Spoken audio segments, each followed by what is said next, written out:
नमस्कार दोस्तों, कैसे आप सभी। टीम नर्सिंग क्लासेज में आप सभी का हार्दिक स्वागत और अभिनंदन करता हूं। मेरा नाम है अवधेश कुमार और एडवांस सीरीज में आप सभी का स्वागत है। तो दोस्तों, जैसे कि आप सभी को पता है कि एडवांस सीरीज के अंदर हम रेस्पिरेटरी जो सिस्टम है दोस्तों वो पढ़ रहे हैं। और अगर हम एडवांस सीरीज की बात करें तो आज हमारी ये 79th क्लास है। और अगर रेस्पिरेटरी सिस्टम की बात करें तो ये आज हमारी 9th क्लास है, 9वीं क्लास है। और आज जो हमारी रेस्पिरेटरी सिस्टम की जो क्लास है वो लास्ट क्लास है। इसके बाद में हम नेक्स्ट जो सब्जेक्ट है दोस्तों वो हम पढ़ेंगे। तो बिना कोई टाइम वेस्ट किए हुए हम शुरू करते हैं। अभी तक दोस्तों हमने ओबीजी, एंडोक्राइन, नर्वस, मस्कुलोस्केलेटल, आई, ईयर, जीआई ट्रैक्ट, न्यूट्रिशन का कुछ पार्ट, इंटीग्यूमेंट्री, रीनल सिस्टम और रेस्पिरेटरी जो सिस्टम है वो पढ़ लिया है। और अगर आप जाकर थंबनेल में देखोगे तो थंबनेल के अंदर आपको बिल्कुल सिस्टम वाइज मिल जाएंगे। न्यूट्रिशन आपको नहीं मिलेगा क्योंकि जो न्यूट्रिशन है वो जीआई ट्रैक्ट के अंदर क्या है दोस्तों, इन्वॉल्व है। ये सारे सिस्टम हमने बिल्कुल सिस्टमेटिक वे में पढ़े हैं। स्टार्टिंग से यूनिट वाइज हमने सारे जो क्वेश्चन हैं दोस्तों वो इसके क्या किए हैं, सोल्व किए हैं। और सिर्फ क्वेश्चन ही सोल्व नहीं किए, उससे रिलेटेड अगर कोई डिसऑर्डर भी आया है तो उसको भी हमने अच्छे वे में देखा है।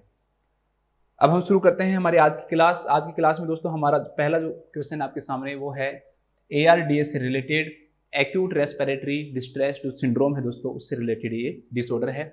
In addition to the treatment of the underlying cause, which medical intervention should the nurse anticipate will be included in the management of a client with acute respiratory distress syndrome। भाई जो ट्रीटमेंट दिया जा रहा है ना, जो भी जिसके कारण से एक्यूट रेस्पिरेटरी डिस्ट्रेस सिंड्रोम हुआ है, उसके साथ में कौन सा ऐसा मेडिकल इंटरवेंशन है जो कि नर्स अनुमान लगाएगी कि ये इंक्लूड किया जाएगा क्लाइंट के मैनेजमेंट करने के लिए, किसको, एक्यूट रेस्पिरेटरी डिस्ट्रेस सिंड्रोम को।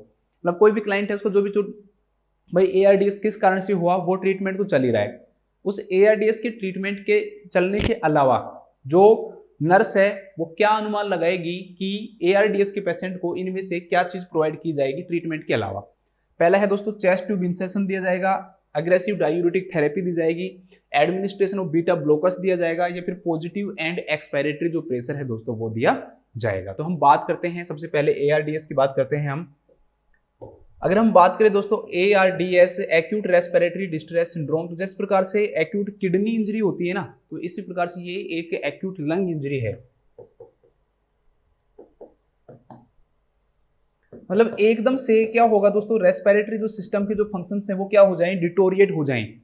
ठीक है, तो उसे हम किस नाम से जानते हैं दोस्तों, हम उसे एक्यूट रेस्पिरेटरी डिस्ट्रेस सिंड्रोम के नाम से जानते हैं। कि जो पेशेंट है दोस्तों उसके अंदर रेस्पिरेटरी जो सिम्टम्स है, रेस्पिरेटरी जो डिस्ट्रेस है वो एकदम से क्या हो गया है, डेवलप हो गया है। और जो रेस्पिरेटरी जो उसके एफर्ट्स हैं वो क्या हो गए हैं दोस्तों, कम हो गए हैं। तो उसे हम किस नाम से जानेंगे, एक्यूट रेस्पिरेटरी डिस्ट्रेस सिंड्रोम के नाम से हम उसे जानेंगे। जो किसके नाम में ही है कि एक्यूट मतलब एकदम से रेस्पिरेटरी, मतलब रेस्पिरेटरी सिस्टम का क्या हो गया है दोस्तों, डिस्ट्रेस हो गया है, जिसके कारण बहुत सारे क्लिनिकल मैनिफेस्टेशन क्या हुए हैं, अपीयर हुए हैं। इसे हम किस नाम जानेंगे, ARDS के नाम से जानेंगे। इसके कई सारे क्या हो सकते हैं दोस्तों, कोजेज हो सकते हैं या रिस्क फैक्टर हो सकते हैं। कई सारे हम कोजेज की बात करें कि भाई किस किस के कारण से हो सकता है दोस्तों, तो एकदम से क्या कोई भी ट्रॉमा हो जाए, मान लो लंग्स में डायरेक्टली कोई भी दोस्तों एकदम से आपको ट्रॉमा हो गया, तो ट्रॉमा होने के कारण जो लंग्स है वो इंजर्ड हो गए, तो एकदम से जो लंग्स है दोस्तों काम करना क्या कर देंगे, आपको बंद कर देंगे, गैसेस एक्सचेंज क्या हो जाएगा, खत्म हो जाएगा। तो उसके कारण से पेशेंट को क्या हो सकता है दोस्तों, ARDS की कंडीशन हो सकती है। तो ट्रॉमा के कारण हो सकता है। इसके कारण और इसके अलावा किसके कारण हो सकता है दोस्तों, जैसे कि कोई भी पेशेंट है उसको एकदम से सीवियर कोई भी इंफेक्शन हो, जैसे कि न्यूमोनिया। न्यूमोनिया के कारण भी दोस्तों पेशेंट एकदम से किस में जा सकता है, ARDS में जा सकता है। तो सीवियर जो इन्फेक्शन है वो भी कोज कर सकता है क्या, ARDS। तो न्यूमोनिया के कारण भी ARDS हो सकता है। इसके कारण अलावा क्या क्या हो सकते हैं दोस्तों, जैसे कि एकदम से वो स्मोक इनहेल करे, मतलब जैसे बर्न का केस होता है ना, तो बर्न के केस में स्मोक का इनहेलेशन हो जाए। ठीक है, यहाँ पर सीधा स्मोकिंग नहीं है भाई, स्मोकिंग किया और उससे हो गया, वो नहीं है। मतलब स्मोक एकदम से इनहेल करे, जैसे कार्बन मोनोऑक्साइड इनहेल कर ले, तो उस कंडीशन के अंदर भी क्या हो सकता है दोस्तों, ARDS है दोस्तों, उसके सिम्टम्स क्या हो सकते हैं, पेशेंट के अंदर क्या हो सकते हैं दोस्तों, डेवलप हो सकते हैं। कई बार पेशेंट जो है दोस्तों वेंटिलेटर पे होता है, तो उसके कारण भी हो सकता है। तो मैकेनिकल वेंटिलेटर,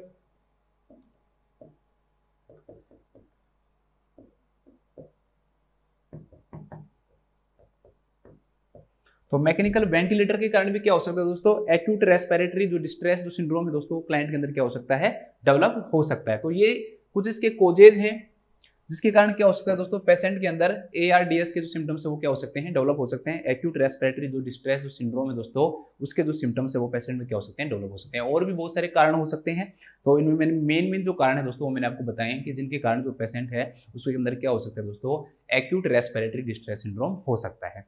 अब एक्यूट रेस्पिरेटरी जो डिस्ट्रेस सिंड्रोम है, मैकेनिकल वेंटिलेशन का आप लोग समझ रहे हो सर इसके कारण क्या होगा, तो फायदा देता है।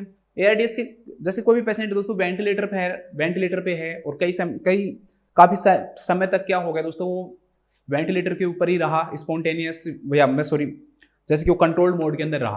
अभी मैं आपको अगला जो क्वेश्चन होगा उसमें समझाऊंगा। कंट्रोल्ड मोड वेंटिलेशन के अंदर है वो, मान लो, तो उसमें क्या होगा दोस्तों कि जो उसकी रेस्पिरेटरी जो मसल्स हैं दोस्तों उन सब में क्या हो जाएगा, एट्रोफी हो जाएगी और वो काम करना क्या कर देंगी, बंद कर देंगी। तो ये दोस्तों पेशेंट को जब आप वेंटिलेटर से हटाओगे तो उसके कारण भी पेशेंट किस में जा सकता है दोस्तों, उसकी रेस्पिरेटरी मसल्स मतलब पैरालिसिस लाइक कंडीशन हो सकती है, तो जिसके कारण भी पेशेंट को हो सकता है।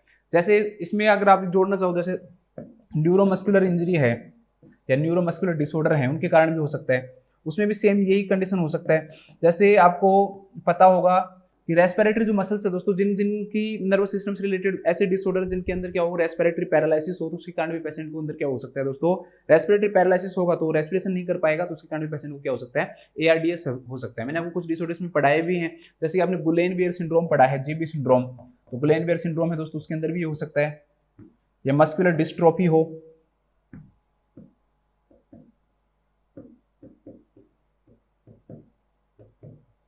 तो उसके कारण भी पेशेंट को क्या हो सकता है दोस्तों, ये डिसऑर्डर क्या हो सकता है, डेवलप हो सकता है। तो ये इसके क्या है दोस्तों, कोजेज है जिनके कारण होता है। तो वेंटिलेटर में भी यही होगा कि कंटिन्यूअस जो पेशेंट है दोस्तों पूरा काम अगर जो वेंटिलेटर करेगा, जब इसके मैं मोड पढ़ाऊंगा तो मैं आपको बताऊंगा कि एक CMV मोड होता है, कंटिन्यूअस मैंडेटरी वेंटिलेशन मोड, जैसे कंट्रोल्ड मोड वेंटिलेशन के नाम से भी जानते हैं। उसके अंदर क्या होता है दोस्तों कि जो पेशेंट है वो पूरा काम जो है वो वेंटिलेटर करता है, पेशेंट बिल्कुल भी ब्रीथ नहीं करता।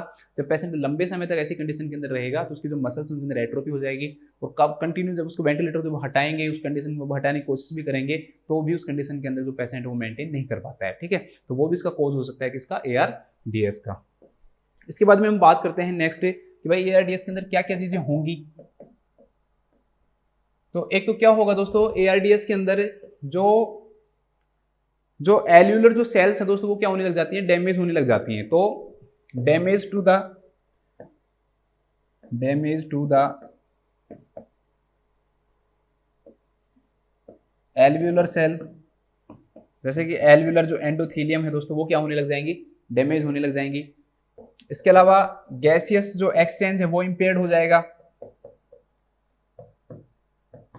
Impaired gaseous exchange. भाई ऑक्सीजन और जो CO2 का जो एक्सचेंज होता है वही तो होता है रेस्पिरेशन, वही नहीं हो पाएगा, तो इंपेयर्ड जो गैसियस एक्सचेंज है वो हो जाएगा। न्यूमोसाइट जो फर्स्ट है वो इंजर्ड हो जाती है। न्यूमोसाइट टाइप जो फर्स्ट है दोस्तों वो मेनली क्या हो जाती है, इसके अंदर इंजर्ड हो जाती है। जब गैसियस जो एक्सचेंज है दोस्तों वो इंपेयर्ड होगा तो उसके कारण जो क्लाइंट है दोस्तों किसके अंदर जा सकता है, आपका हाइपोक्सिया के अंदर भी जा सकता है। किसमें जा सकता है दोस्तों, हाइपोक्सिया की जो कंडीशन है दोस्तों वो भी इस क्लाइंट के अंदर क्या हो सकती है, डेवलप हो सकती है। सिंपल सी बात है, जब ऑक्सीजन का परफ्यूजन नहीं रहेगा तो जो ब्लड है दोस्तों उसके अंदर भी ऑक्सीजन की क्या होगी, कमी होगी, और जो टिश्यूज है दोस्तों उनको भी क्या नहीं मिल पाएगा, ऑक्सीजन नहीं मिल पाएगा, तो उसके कारण क्या हो सकता है, हाइपोक्सिया भी हो सकता है। इसके अलावा दोस्तों क्लाइंट के अंदर एटीलैक्टेसिस भी डेवलप हो सकता है, एटीलैक्टेसिस भी डेवलप हो सकता है। जो एल्यूलाई है दोस्तों वो भी क्या हो जाएंगी, कोलैप्स हो जाती है, एल्यूलाई भी क्या हो जाती है दोस्तों, कोलैप्स हो जाती है। तो ये कंडीशन क्या हो सकती है, इसके कारण ARDS में डेवलप हो सकती है। इसके बाद में हम बात करें इसके क्लिनिकल मैनिफेस्टेशन की, ऐसे कौन कौन सी क्लिनिकल मैनिफेस्टेशन है दोस्तों इसके अंदर जो क्लाइंट को क्या होते हैं, दिखाई देते हैं। तो एक तो रेस्टलेसनेस और एंजाइटी होगी क्योंकि रेस्पिरेशन नहीं मिल पा रहा।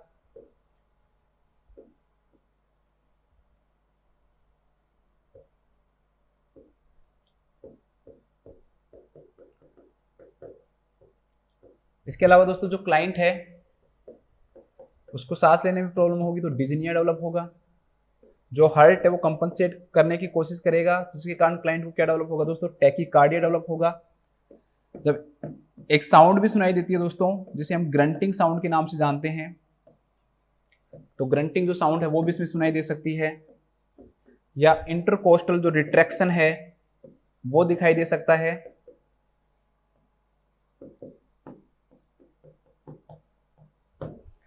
जैसे हम सांस लेते हैं तो ये जो मसल्स हैं ऊपर की तरफ जा रही है, रिब केज ऊपर की तरफ जा रहा है, डायफ्राम नीचे की तरफ जाता है, बट इसके अंदर क्या होगा, अंदर की तरफ रिट्रैक्शन होगा। अंदर की तरफ क्या होने लग जाता है दोस्तों, रिट्रैक्शन होने लग जाता है। इसे हम किस नाम जानते हैं, इंटरकोस्टल रिट्रैक्शन। कुछ पेशेंट में तो स्टर्नम तक ऐसे दिखेगी जैसे अंदर की तरफ जा रही हो, डिप्रेस हो रही हो, तो उसे हम किस नाम जानते हैं, इंटरकोस्टल रिट्रैक्शन के नाम से जानते हैं। इसके अंदर एक साउंड सुनाई देती है जो बिना स्टेथोस्कोप को पेशेंट के बाहर की तरफ जो पेशेंट जब रेस्पिरेशन करता है तो एक आवाज से निकालता है, जैसे स्नोरिंग जो साउंड होती है वैसी वैसी लगभग साउंड होती है उसकी, ठीक है। तो उससे हम किस नाम से जानते हैं, ग्रंटिंग के नाम से जानते हैं, तो वो भी दिखाई देता है। इसके अलावा दोस्तों क्लाइंट को स्टार्टिंग में क्या रहता है, टैकीपिनिया रहता है, क्योंकि बॉडी है वो कंपनसेट करने की कोशिश करेगी। टैकीपिनिया होने के कारण जो पेशेंट है दोस्तों स्टार्टिंग में क्या होगा, CO2 को बाहर निकालेगा। जब CO2 ज्यादा मात्रा में बाहर निकलेगी तो पेशेंट को क्या होगा, इनिशियली रेस्पिरेटरी एल्कोलोसिस देखने को मिलता है। इसमें इनिशियली क्या देखने को मिलता है, रेस्पिरेटरी एल्कोलोसिस, रेस्पिरेटरी एल्कोलोसिस देखने को मिलेगा। क्यों, क्योंकि CO2 जो है वो वॉश आउट होता है, CO2 वॉश आउट होगा, CO2 बाहर निकल जाएगा, CO2 की कमी होगी तो एल्कोलोसिस होगा। लेकिन फिर उसके बाद में क्या होगा, जो मसल्स हैं दोस्तों टायर्ड हो जाएंगे, थक जाएगा, तो ब्रीथिंग करने में बिल्कुल प्रॉब्लम होगी, तो उसके कारण फिर CO2 का क्या होगा, रिटेंशन होगा। तो लास्ट में लेटर ऑन पेशेंट के अंदर क्या डेवलप होता है, इसमें रेस्पिरेटरी एसिडोसिस डेवलप होता है, रेस्पिरेटरी एसिडोसिस, ठीक है। इसके अलावा दोस्तों जो PO2 का जो लेवल है वो कम हो जाएगा। इसके अलावा पेशेंट को पल्मोनरी एडिमा भी देखने को मिलता है। इसमें पल्मोनरी जो एडिमा है दोस्तों वो भी देखने को मिलता है, ठीक है। तो ये these are the clinical manifestation, ये सब इसके क्या है दोस्तों, क्लिनिकल मैनिफेस्टेशन है, ठीक है। तो क्या हो गया, रेस्टलेसनेस हो गया, anxiety, dyspnoea, tachycardia, grunting sound, intercostal retraction, tachypnoea होगा, जिसके कारण क्या होगा, रेस्पिरेटरी एल्कोलोसिस होगा, फिर लास्ट में क्या होगा, रेस्पिरेटरी एसिडोसिस होता है। इसके अलावा जो पेशेंट PO2 लेवल गिरेगा और पल्मोनरी जो एडिमा है वो देखने को मिलता है। इसका जो मैनेजमेंट है दोस्तों, मैनेजमेंट में आपको ध्यान रखना है, सबसे इंपॉर्टेंट मैनेजमेंट इसका क्या है दोस्तों, पीप वेंटिलेशन प्रोवाइड करना पड़ता है। पीप वेंटिलेशन क्या करना पड़ता है दोस्तों, प्रोवाइड करना पड़ता है। Positive end expiratory, positive end expiratory pressure, ये पेशेंट को क्या करना पड़ता है दोस्तों, प्रोवाइड करना पड़ता है। अभी मैं आपको अच्छे से वेंटिलेशन समझाऊंगा, तब और भी समझाऊंगा। अभी तो सिर्फ इसको मैं एक प्रॉपर वे में समझाता हूँ ताकि मैं इस क्वेश्चन का एक्सप्लेनेशन अच्छे से कर पाऊँ। देखो इस क्वेश्चन का जो आंसर है दोस्तों वो भी यही आएगा कि ऐसे पेशेंट को क्या प्रोवाइड किया जाता है, पीप प्रोवाइड किया जाता है। अब इसको मैं समझाता हूँ आपको।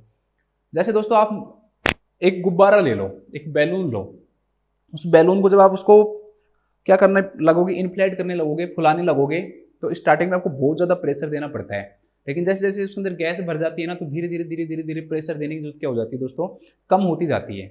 ऐसा ही हमारा एल्वियोलाई होता है। एल्वियोलाई के अंदर क्या होता है दोस्तों, जैसे कि ये एल्वियोलाई है, मान लो आपने इंस्पिरेशन किया, उसके बाद में क्या किया, एक्सपिरेशन किया। जब एक्सपिरेशन करोगे तो जो गैस है उसको बाहर निकाल रहे हो आप। जब गैस बाहर निकालोगे दोस्तों, तो ये जो एल्वियोलाई है, दो कंडीशन बता रहा हूँ, एक नॉर्मल और एक एबनॉर्मल, ठीक है। उसको समझाने की कोशिश कर रहा हूँ आपको, एक नॉर्मल समझा रहा हूँ, एक एबनॉर्मल समझा रहा हूँ। नॉर्मल कंडीशन के अंदर क्या होगा दोस्तों कि ये जो एल्वियोलाई है ना, ये पूरी तरह से क्या नहीं होंगी दोस्तों, कोलैप्स नहीं होंगी। और दूसरी कंडीशन ये है क्योंकि एबनॉर्मल है। एक्चुअली में जो एल्वियोलाई है वो अपने अंदर कुछ प्रेशर को क्या रखती है, मेंटेन रखती है।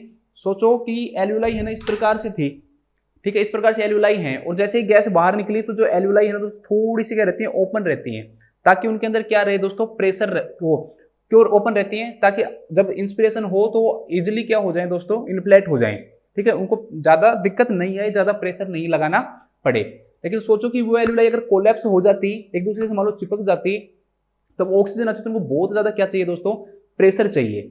तो एल्वियोलाई के अंदर क्या रहता है, हमेशा जब एक्सपिरेशन आप कर लेते हो, एक्सपिरेशन करने के बाद भी एंड एक्सपिरेशन करने के बाद भी एल्वियोलाई के अंदर पॉजिटिव क्या रहता है दोस्तों, प्रेशर रहता है। वो प्रेशर क्या काम करता है कि इन एल्वियोलाई को क्या नहीं होने देता दोस्तों, कोलैप्स नहीं होने देता।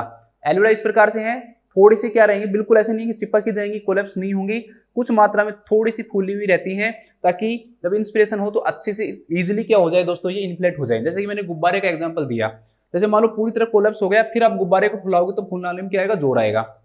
लेकिन अगर उसमें थोड़ी सी गैस है तो उसको फुलाने में इतना जोर नहीं आता है। तो इसी प्रकार से एल्वियोलाई में होता है कि जो एल्वियोलाई जो होती है दोस्तों वो क्या नहीं होंगी, कोलैप्स अगर कोलैप्स हो गई ना दोस्तों तो उसको फुलाने में क्या आएगा, जोर आएगा। अब वो कोलैप्स किस कारण से नहीं होती है, क्योंकि एल्यूलाई के अंदर क्या रहता है, कुछ प्रेशर रहता है, और वो जो प्रेशर है वो उनको कोलैप्स नहीं होने देता। उस प्रेशर को हम किस नाम से जानते हैं दोस्तों, पॉजिटिव एंड एक्सपायरेटरी प्रेशर के नाम से हम इसे जानते हैं। तो पॉजिटिव एंड एक्सपायरेटरी प्रेशर एल्यूलाई के अंदर पाया जाने वाला वो प्रेशर है जो कि एल्यूलाई को कोलैप्स होने से बचाता है, एल्यूलाई को ओपन रखता है। उसे हम किस नाम से जानते हैं दोस्तों, पॉजिटिव एंड एक्सपायरेटरी प्रेशर के नाम से जानते हैं। अब एआरडीएस में क्या हो रहा है, एआरडीएस के अंदर जो पेशेंट है दोस्तों उसके अंदर एटिलैक्टेसिस हो सकता है, तो एल्यूलाई क्या हो सकती है दोस्तों, कोलैप्स हो सकती है।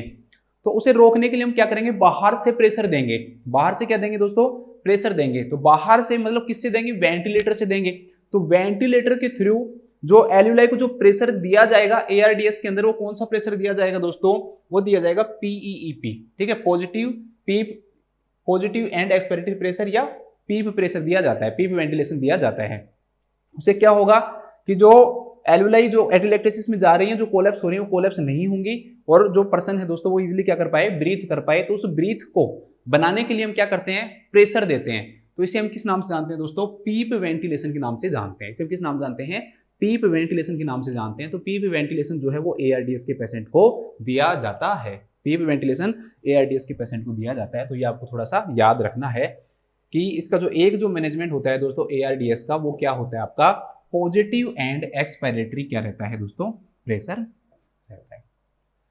चेस्ट ट्यूब इंसर्शन की यहाँ पर कोई भी जरूरत नहीं है, क्योंकि दोस्तों ऐसा नहीं है कि भाई इसके अंदर कोई एयर को रिमूव करना हो या कोई जो फ्लूइड है दोस्तों उसको आपको क्या करना हो, रिमूव करना हो। चेस्ट ट्यूब इंसर्शन का जो पर्पज है वो क्या होगा, आपको मान लो जो प्लूरल जो स्पेस है, प्लूरल जो कैविटी है दोस्तों, उसमें से अगर आपको एयर और फ्लूइड है उसको रिमूव करना होता है तो उस कंडीशन के अंदर आप चेस्ट ट्यूब इंसर्ट कर सकते हो। तो ये यहाँ पे इसका कोई आंसर नहीं होगा।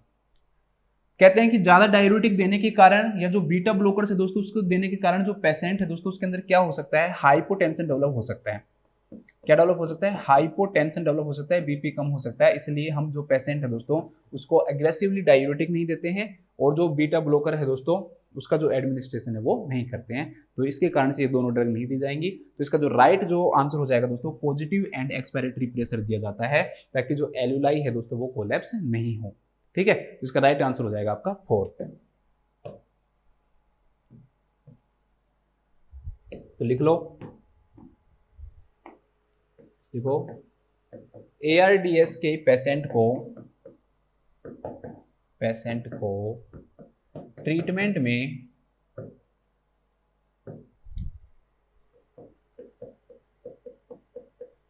पीप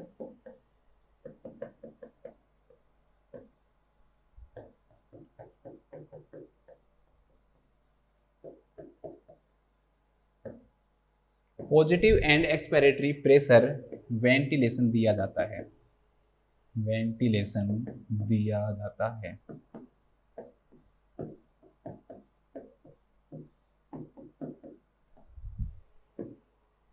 ठीक है,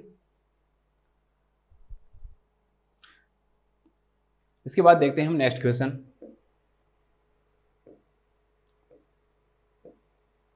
नेक्स्ट जो क्वेश्चन दोस्तों हमारे सामने क्या है कि when caring for an intubated client, एक क्लाइंट है दोस्तों उसको इंट्यूबेट कर रखा है, मतलब कि एंडोट्रैकियल जो ट्यूब है वो उसके अंदर क्या कर रखी है दोस्तों, इंसर्ट कर रखी है। ठीक है, एंडोट्रैकियल जो ट्यूब है माउथ के थ्रू उसके ट्रैकिया तक क्या कर रखी है, पहुंचा रखी है। इसे हम किस नाम जानते हैं, एंडोट्रैकियल ट्यूब के नाम से जानते हैं। उसे क्लाइंट को हम क्या दे रहे हैं दोस्तों, मैकेनिकल वेंटिलेशन दे रहे हैं। उसे हम क्या दे रहे हैं दोस्तों, मैकेनिकल वेंटिलेशन दे रहे हैं। The nurse hears the high pressure alarm which action is most appropriate. जो नर्स है वो सुनती है एकदम से कि उसको हाई प्रेशर जो अलार्म है वो सुनाई देता है, तो नर्स को क्या करना चाहिए, पहला है दोस्तों रिमूव करना चाहिए सीक्रेशंस सक्शनिंग के द्वारा। इसके अलावा टाइडल जो वॉल्यूम है दोस्तों उसको कम करना चाहिए। Check that tubing connections are secure, ये देखना चाहिए कि जो ट्यूबिंग के जो कनेक्शंस है वो सिक्योर हैं, या फिर दोस्तों जो एबीजी है वो लेना चाहिए। ठीक है, obtain a specimen of arterial blood gases. अब हम बात करते हैं इस क्वेश्चन में हम वेंटिलेटर की बात करेंगे, तो आपको मैं कुछ मैकेनिकल जो वेंटिलेशन है दोस्तों उसके बारे में पढ़ाऊंगा। तो ये जो डिवाइस दिख रही है दोस्तों आपको, ये क्या दिख रही है, मैकेनिकल वेंटिलेटर है। ये this is the mechanical ventilator. Mechanical जो वेंटिलेटर है दोस्तों एक ऐसी मेडिकल डिवाइस होती है that assist patients breathe by mechanical assistance, मतलब इस मशीन का यूज करते हुए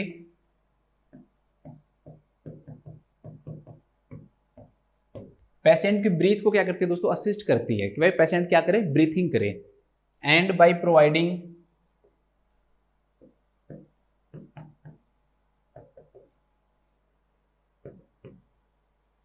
ऑक्सीजन, ठीक है, ऑक्सीजन को प्रोवाइड करती है और मैकेनिकल असिस्टेंस के द्वारा क्या काम करती है दोस्तों, क्लाइंट को ब्रीथिंग में हेल्प करती है, ब्रीथ प्रोवाइड करती है या ब्रीथिंग में क्या करती है दोस्तों, हेल्प करती है। तो इसे हम किस नाम से जानते हैं, इसे हम मैकेनिकल वेंटिलेटर के नाम से जानते हैं। इसे हम किस नाम से जानते हैं दोस्तों, मैकेनिकल वेंटिलेटर के नाम से हम इसे जानते हैं, मैकेनिकल वेंटिलेटर।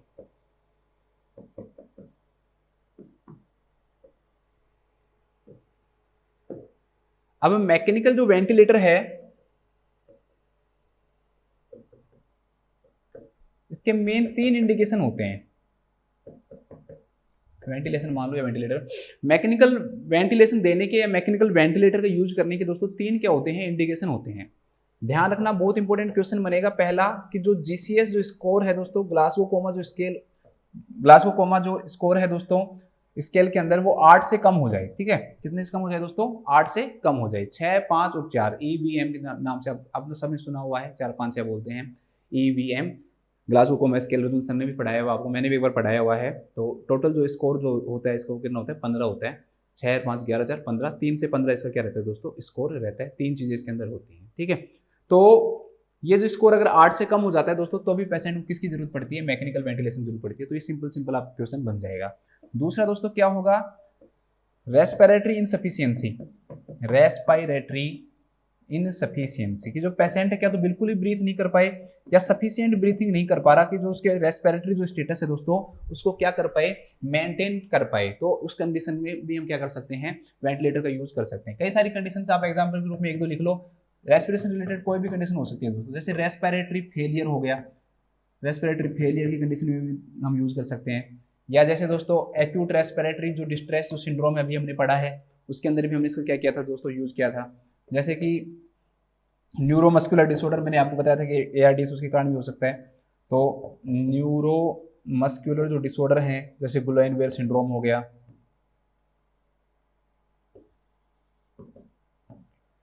डिसऑर्डर गुलाइन-वेयर सिंड्रोम में मस्कुलर डिस्ट्रोफी है, ठीक है।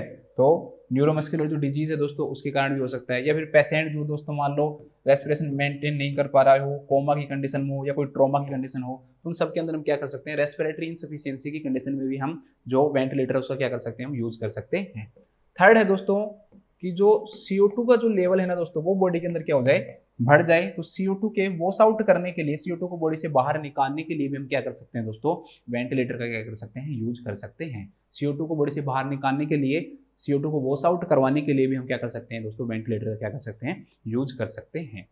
अब देखो, हम जब जो ब्रीथिंग जो करते हैं ना दोस्तों, हम जो ब्रीथिंग करते हैं, नॉर्मल पर्सन जो ब्रीथिंग करता है ना, उसके अंदर हमारी जो बॉडी है वो नेगेटिव प्रेशर बनाती है। क्या बनाती है, नेगेटिव प्रेशर बनाती है।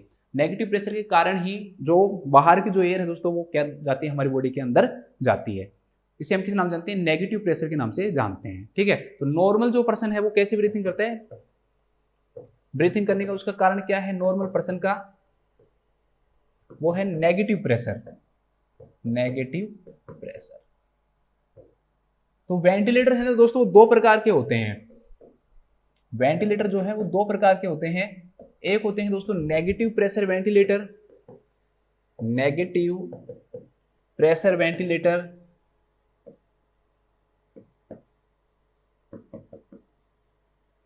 और दूसरे होते हैं दोस्तों positive pressure ventilator, positive pressure ventilator, positive pressure ventilator.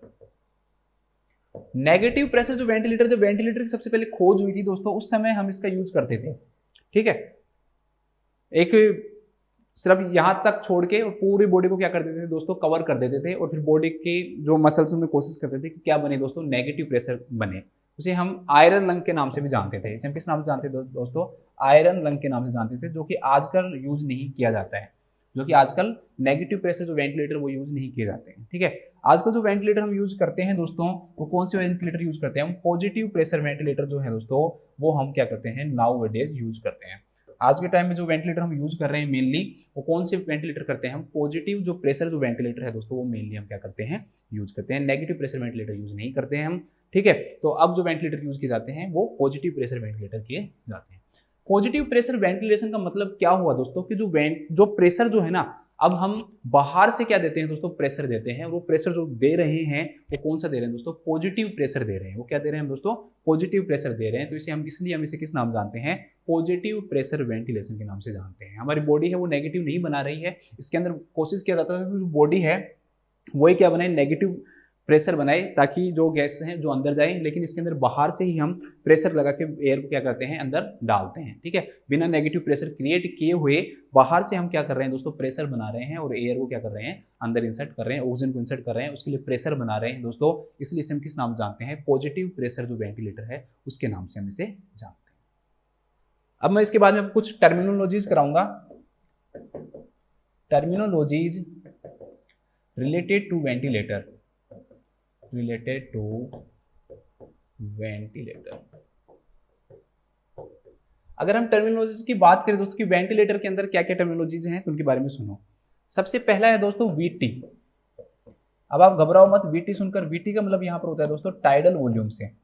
VT का मतलब क्या होता है दोस्तों, टाइडल वॉल्यूम। ठीक है, तो हम कितनी जो एयर है दोस्तों वो पेशेंट को दे रहे हैं। ठीक है, कितनी पेशेंट को जो एयर दे रहे हैं हम, उसे हम किस नाम से जानते हैं, इच ब्रीथ। एक ब्रीथ के अंदर पेशेंट को कितनी ऑक्सीजन दे रहे हैं दोस्तों, कितनी एयर दे रहे हैं उसे हम किस नाम जानते हैं, कितनी एयर दे रहे हैं उसको किस नाम जानते हैं, टाइडल वॉल्यूम के नाम से हम इसे जानते हैं। लेकिन वहां पर वीटी लिखा हुआ रहेगा, ध्यान रखना टीवी नहीं लिखा रहता है। वेंटिलेटर के अंदर ये किसके द्वारा इंकित होता है दोस्तों, वीटी के द्वारा लिखा होता है, टाइडल वॉल्यूम के नाम से लिखा हुआ रहता है। ठीक है, तो जैसे कि हमने दे दिया मान लो 500 ml, लेकिन कई बार दोस्तों ये ml में नहीं लिखा रहेगा तो केजी के अंदर लिखा हुआ रहेगा। तो आप याद करने के लिए कर सकते हो लगभग 6 to 8 ml पर केजी। ठीक है, 6 to 8 ml पर केजी क्या दिया जाता है दोस्तों, टाइडल वॉल्यूम दिया जाता है। 6 to 8 ml पर केजी क्या दिया जाता है, टाइडल वॉल्यूम दिया जाता है। ठीक है, इसके बाद में हम बात करें, एक इसके अंदर होती है दोस्तों माइन्यूट वॉल्यूम। बहुत सिंपल है, कुछ नहीं है। जितनी दोस्तों रेस्पिरेटरी जो रेट होती है, टाइडल वॉल्यूम को आप, टाइडल जो वॉल्यूम है उसको आप रेस्पिरेटरी जो रेट है, रेस्पिरेटरी जो रेट है दोस्तों उससे क्या कर दो, मल्टीप्लाई कर दो। तो जो वॉल्यूम आपके सामने निकल के आएगी उसे मिनट वॉल्यूम के नाम से जानेंगे। मतलब 1 मिनट के अंदर जो वॉल्यूम बनी वो मिनट वॉल्यूम, वैसे याद रख लो। तो टाइडल वॉल्यूम मान लो एग्जांपल के लिए जैसे 500 ml हो गई, और रेस्पिरेटरी रेट जो है दोस्तों मान लो 12 ब्रीथ पर मिनट है, तो ये कितना हो जाएगा, 12 6000 ml हो जाएगा। ठीक है, तो इस प्रकार से हम इसे किस नाम जानते हैं दोस्तों, मिनट वॉल्यूम के नाम से जानते हैं। तीसरा है रेस्पिरेटरी रेट।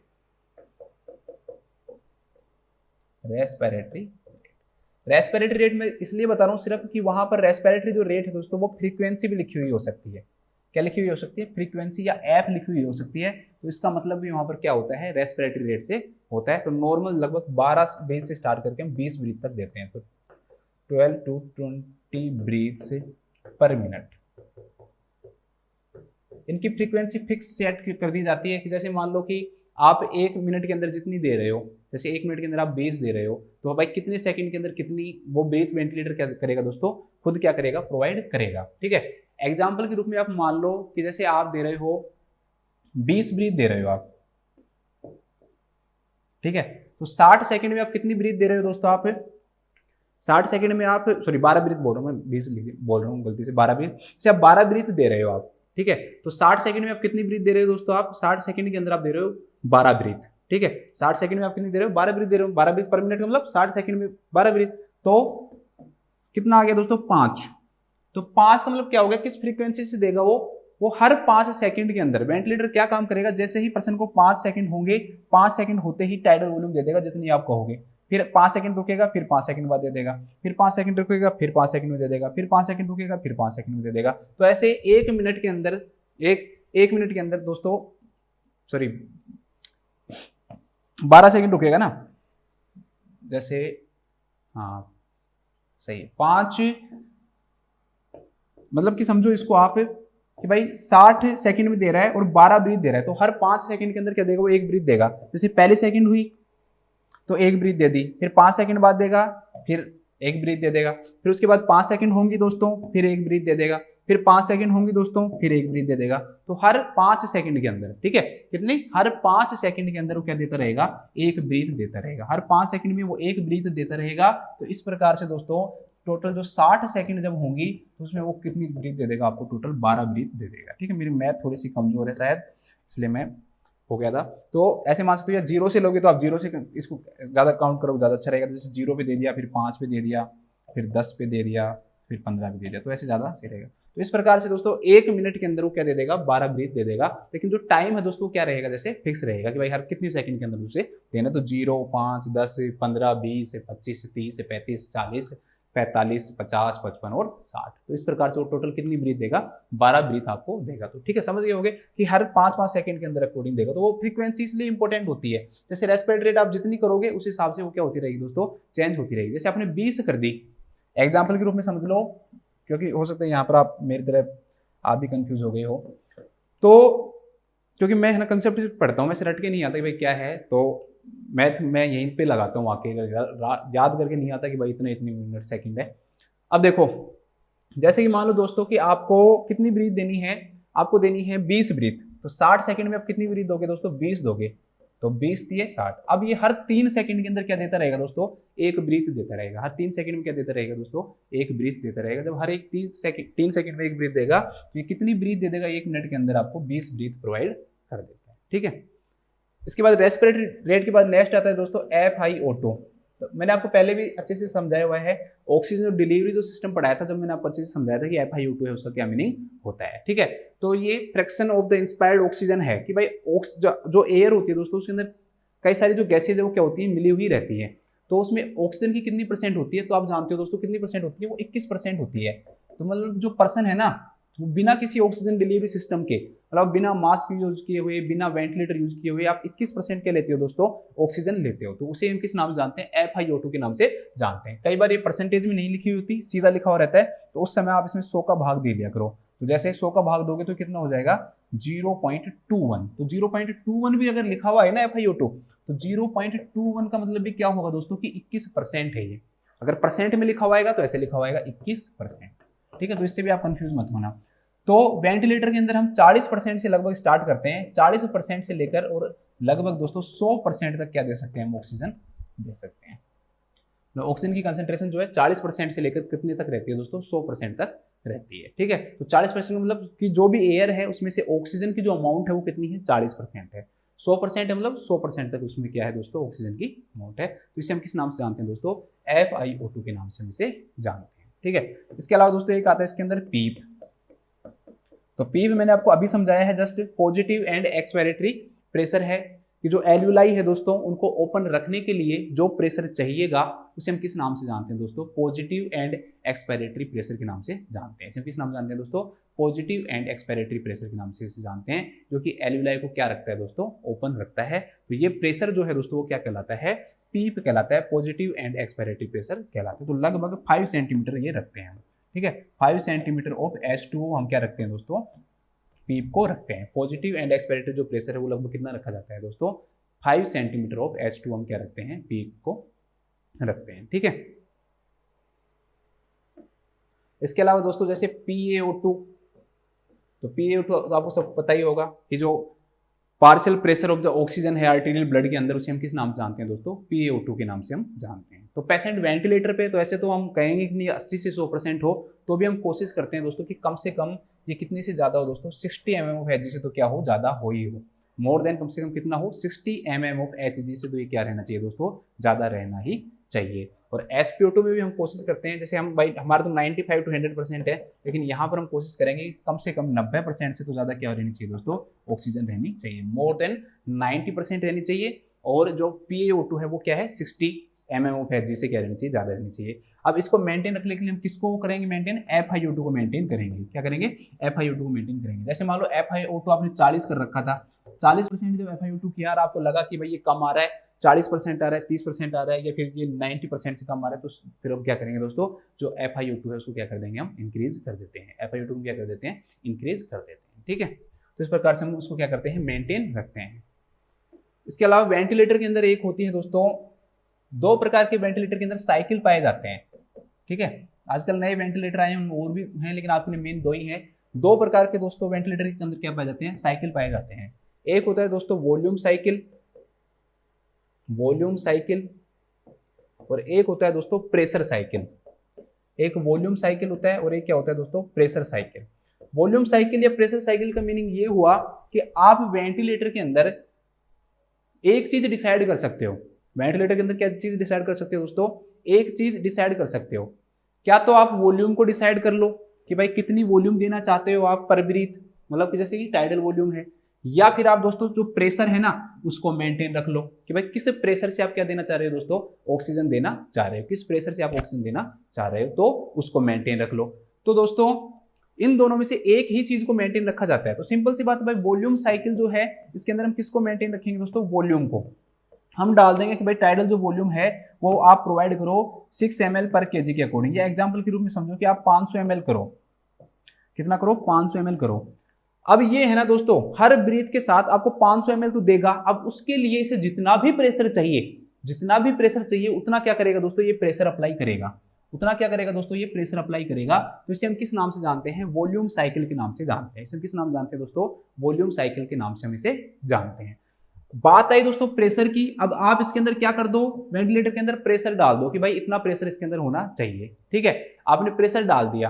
अब वॉल्यूम जो है दोस्तों ये खुद डिसाइड करेगा। वॉल्यूम क्या करेगा, ये खुद डिसाइड करेगा कि भाई जिस हिसाब से प्रेशर है उस हिसाब से मुझे 500 ml देनी है, 400 ml देना है, 600 ml देनी है, कितनी ऑक्सीजन देनी है दोस्तों मुझे, कितनी मुझे एयर देनी है, वो कौन डिसाइड करेगा दोस्तों, आपका वेंटिलेटर डिसाइड करेगा। तो इन्हें हम किस नाम से जानते हैं, वॉल्यूम साइकिल या प्रेशर साइकिल के नाम से जानते हैं। कि अगर आप प्रेशर डिसाइड करते हो तो जो वेंटिलेटर है वो वॉल्यूम डिसाइड करेगा, अगर आप वॉल्यूम डिसाइड करते हो तो जो वेंटिलेटर है वो क्या डिसाइड करेगा दोस्तों, प्रेशर डिसाइड करेगा। तो इसे हम बोलते हैं वॉल्यूम साइकिल या फिर प्रेशर साइकिल के नाम से हम इसे जानते हैं, वॉल्यूम साइकिल या प्रेशर साइकिल। मोस्ट कॉमन जो है दोस्तों वो इसके अंदर क्या यूज किया जाता है दोस्तों, वॉल्यूम साइकिल यूज किया जाता है। आजकल नए आए हैं उनके अंदर टाइम साइकिल भी आता है, फ्लो रेट साइकिल भी आता है, लेकिन वो हमारे काम का नहीं है। आप सिर्फ दो याद रखो, एक वॉल्यूम साइकिल और एक प्रेशर साइकिल।